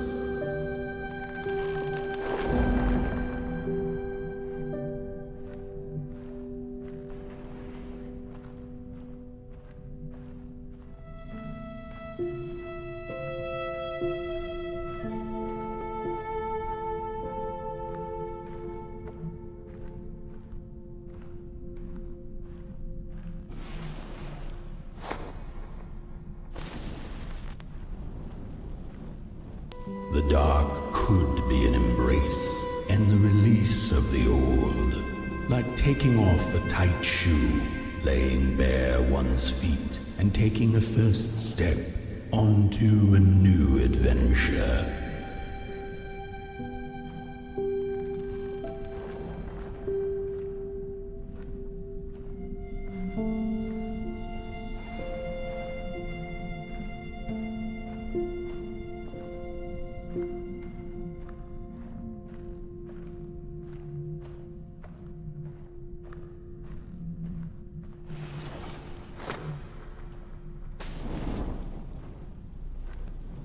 The dark could be a moment of clarity and calm, a break through icy clouds and the shameful stories we tell ourselves that fetter us to the clay and mud.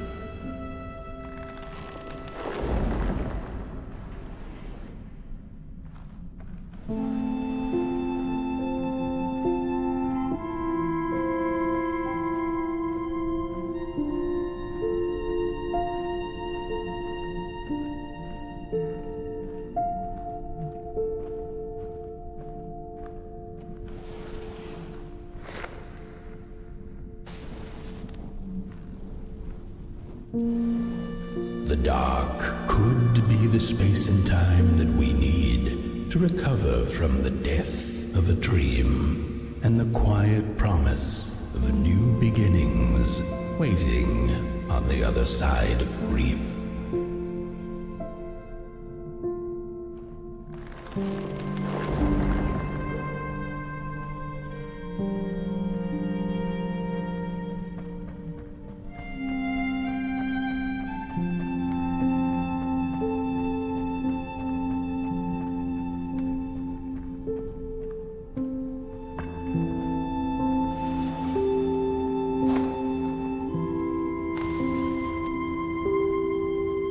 In the end, the dark remains a mystery, its secrets locked away behind the stars.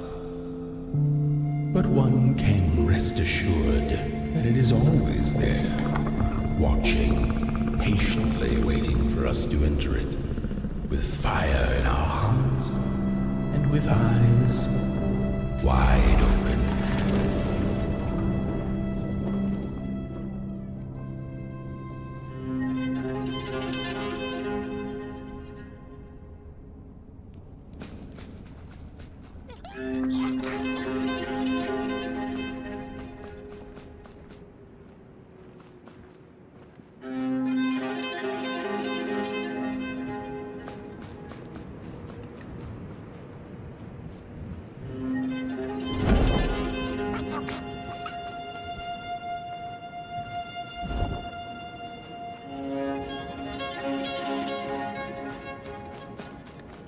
You've arrived. Hark! Your fire is dying, but the last embers will light the final fireplace and send your pot boy home. Can you do what you must? Naturally, you must. It is destined, and you will be loved and forgotten.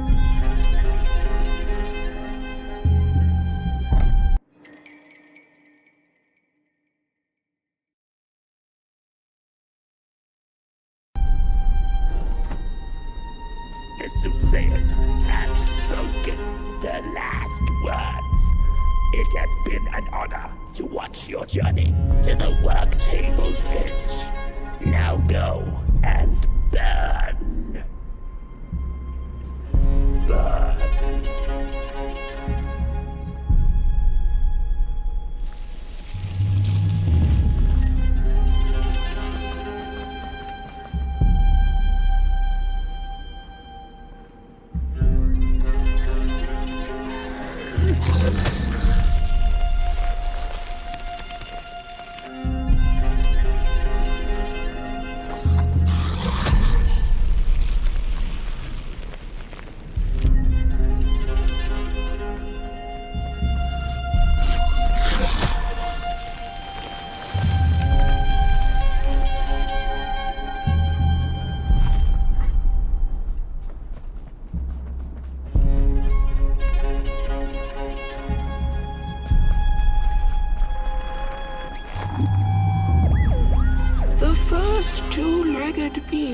it prosper under the first sun. But it didn't matter how much they bathed in its light. They craved more. They sought to cage the sun, harness its power, and make it theirs. But the makers in their foresight had put the sun far, far away. So far that no creature could reach it. That's why, in their desperation, the two-legged ones began to collect matches, lighting them like minuscule suns of their own. But there are only so many matches in this world, and one day they'll run out, and they shall once again look to the sun.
It's just gone.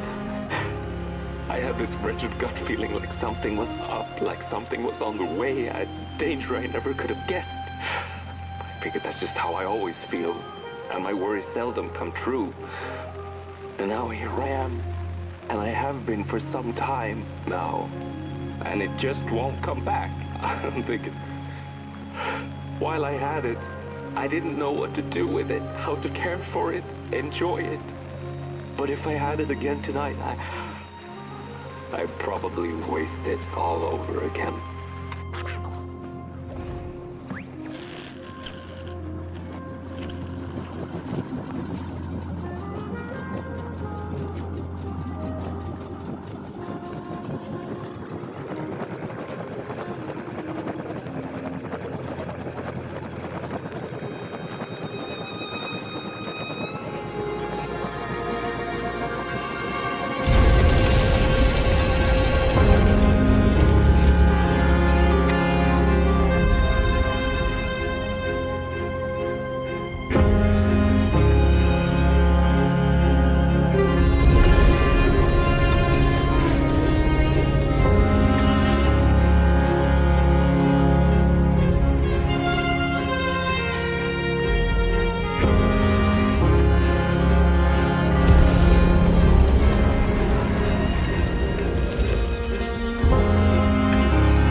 Once upon a time, some folk on the other side of this and that had the most strange and beautiful dream. I hope that tonight you caught a glimpse of it, and I wish you the levity and grace to smile in the darkest of times and on the way down your midnight walk.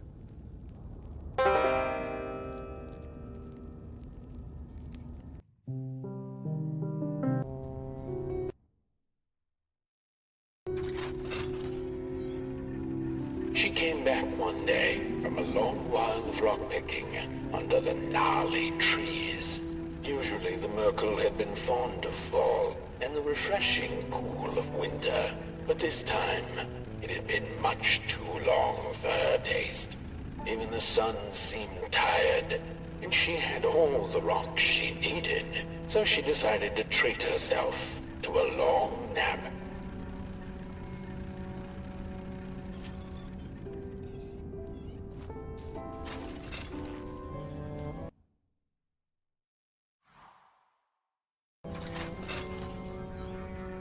The Merkel dreamt many dreams of the mysterious moon and the critters living within its craters, and of the ocean and its deep secrets known only to the sea creatures and the corals, and of the twinkling stars that had so much to tell, but they were too far away to be heard.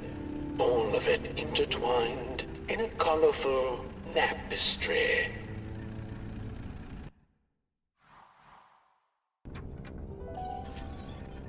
And so she woke with a yawn, so big it could have devoured the sun. She had slept for just about a decade. A decent nap by Merkel standards. She smacked her dry lips, looking forward to what the new dawn had to offer as she left her lair and went out into the cool night. "Wait a minute," she exclaimed. "Night?"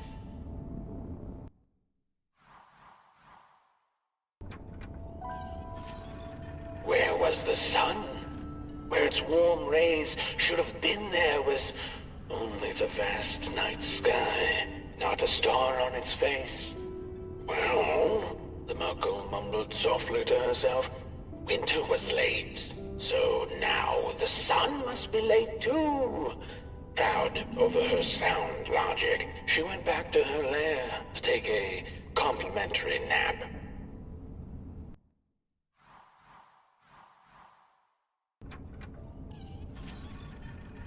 The Merkel had taken a nap that had lasted 2 decades. Now that counts as oversleeping even by Merkel standards. She had awoken anxiously this time, feeling misplaced and confused. The confusion grew further into panic when she was greeted not by the sun's life-giving caress, but once again by the silently mocking night sky.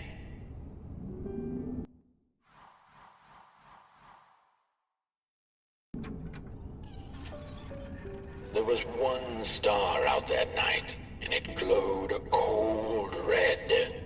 Who took the sun away? The Merkel asked it. But it was too distant, so she could not hear its reply if it had one. The Merkel had never felt so empty and alone. Lost in quiet despair, she managed to open up to the winds and followed their gentle push south down the midnight walk and to the Darklands.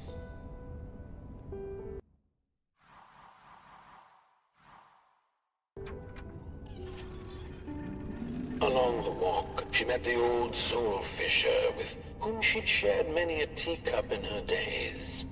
Is that the Merkel I see?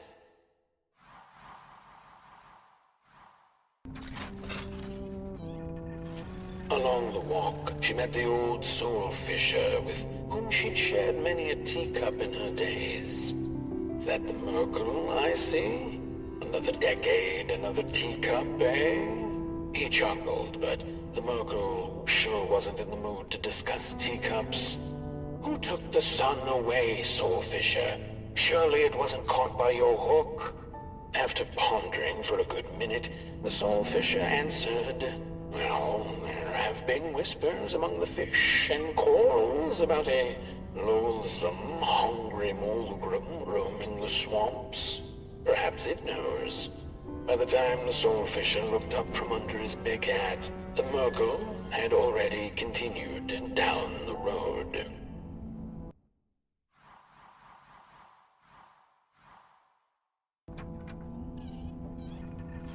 After a long while of following oversized, snail-like tracks in the mud, trudging deeper and deeper into the mushroom-ridden swamps, the Murkle heard a harrowing howl. Up on a hill stood a looming figure, dark and still in the quiet of the night. Lo and behold, the Mulgrim, she thought to herself in slack-jawed awe. She greeted the creature with a quivering voice and, unable to restrain herself, asked, "Do you know who took the sun away?"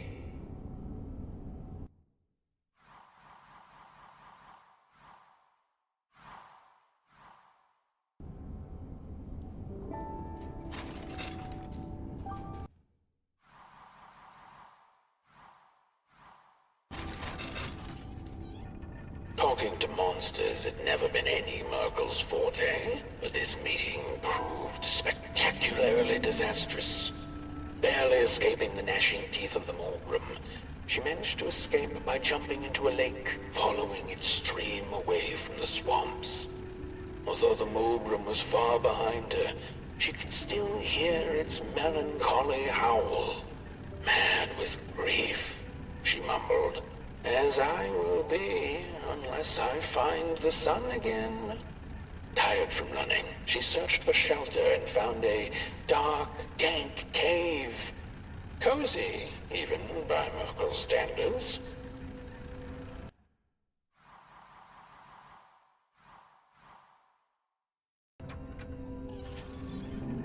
The wind blew cold in the cave.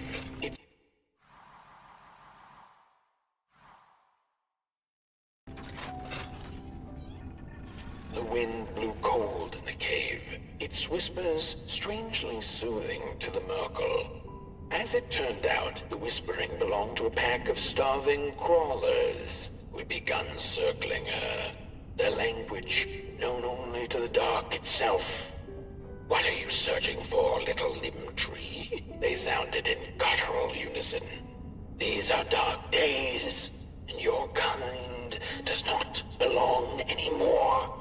The Murkle gathered her courage. "I am looking for the sun. I know you crawlers eat fire for dinner. Did you eat it?" They sniffed her lantern hungrily, and instinctively, she offered its flame to them.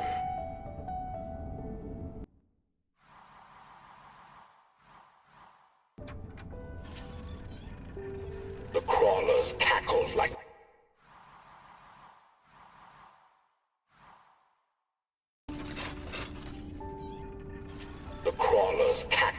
mad chickens.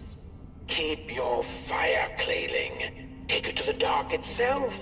Perhaps there you shall find answers." Before the poor little Murkle could shriek, the crawlers had gone with the wind.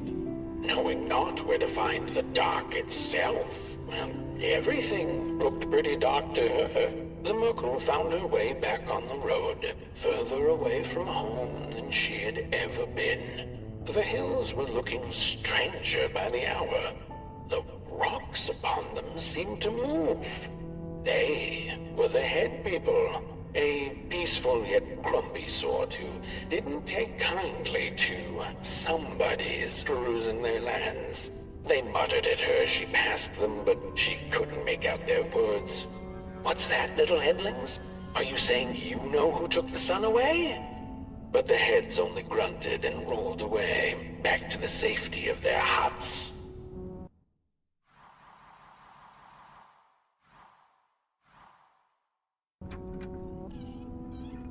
The road went on, and the shadows grew all around her.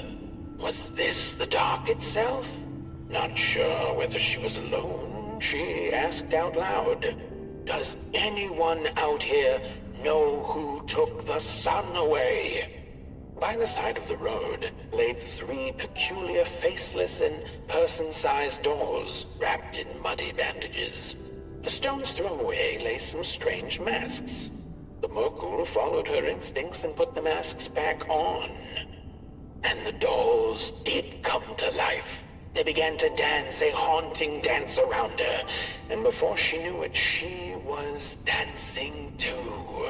When it was all over, their masks fell off and they went back to lifelessness. The Merkle silently thanked the dolls for the dance and went on her way, deeper into absolute darkness.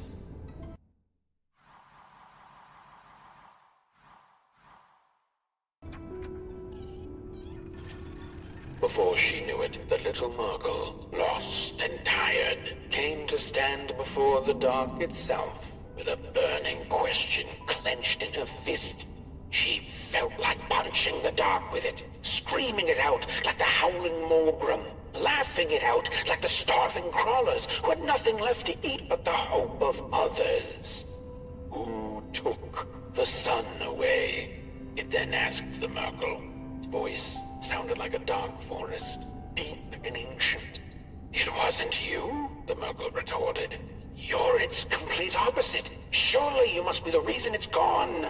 The dark then replied, "I am but the absence of light, not its adversary. Light is because I am. How could I possibly hold it in my possession?" The Merkle felt her anger fade.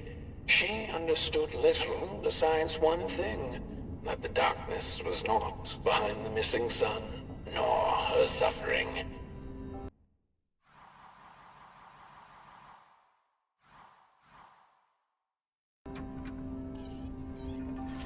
Had her journey been for naught?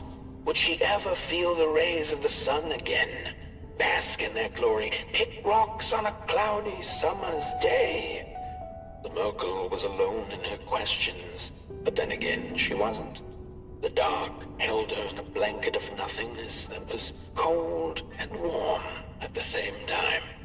"So," she sniffed, "what do I do now?" To which the dark itself replied, "You don't have to do anything." She took an hour's nap then and there, the blink of an eye by Merkle standards, and then she began the journey back home, which seemed much shorter now than it had before.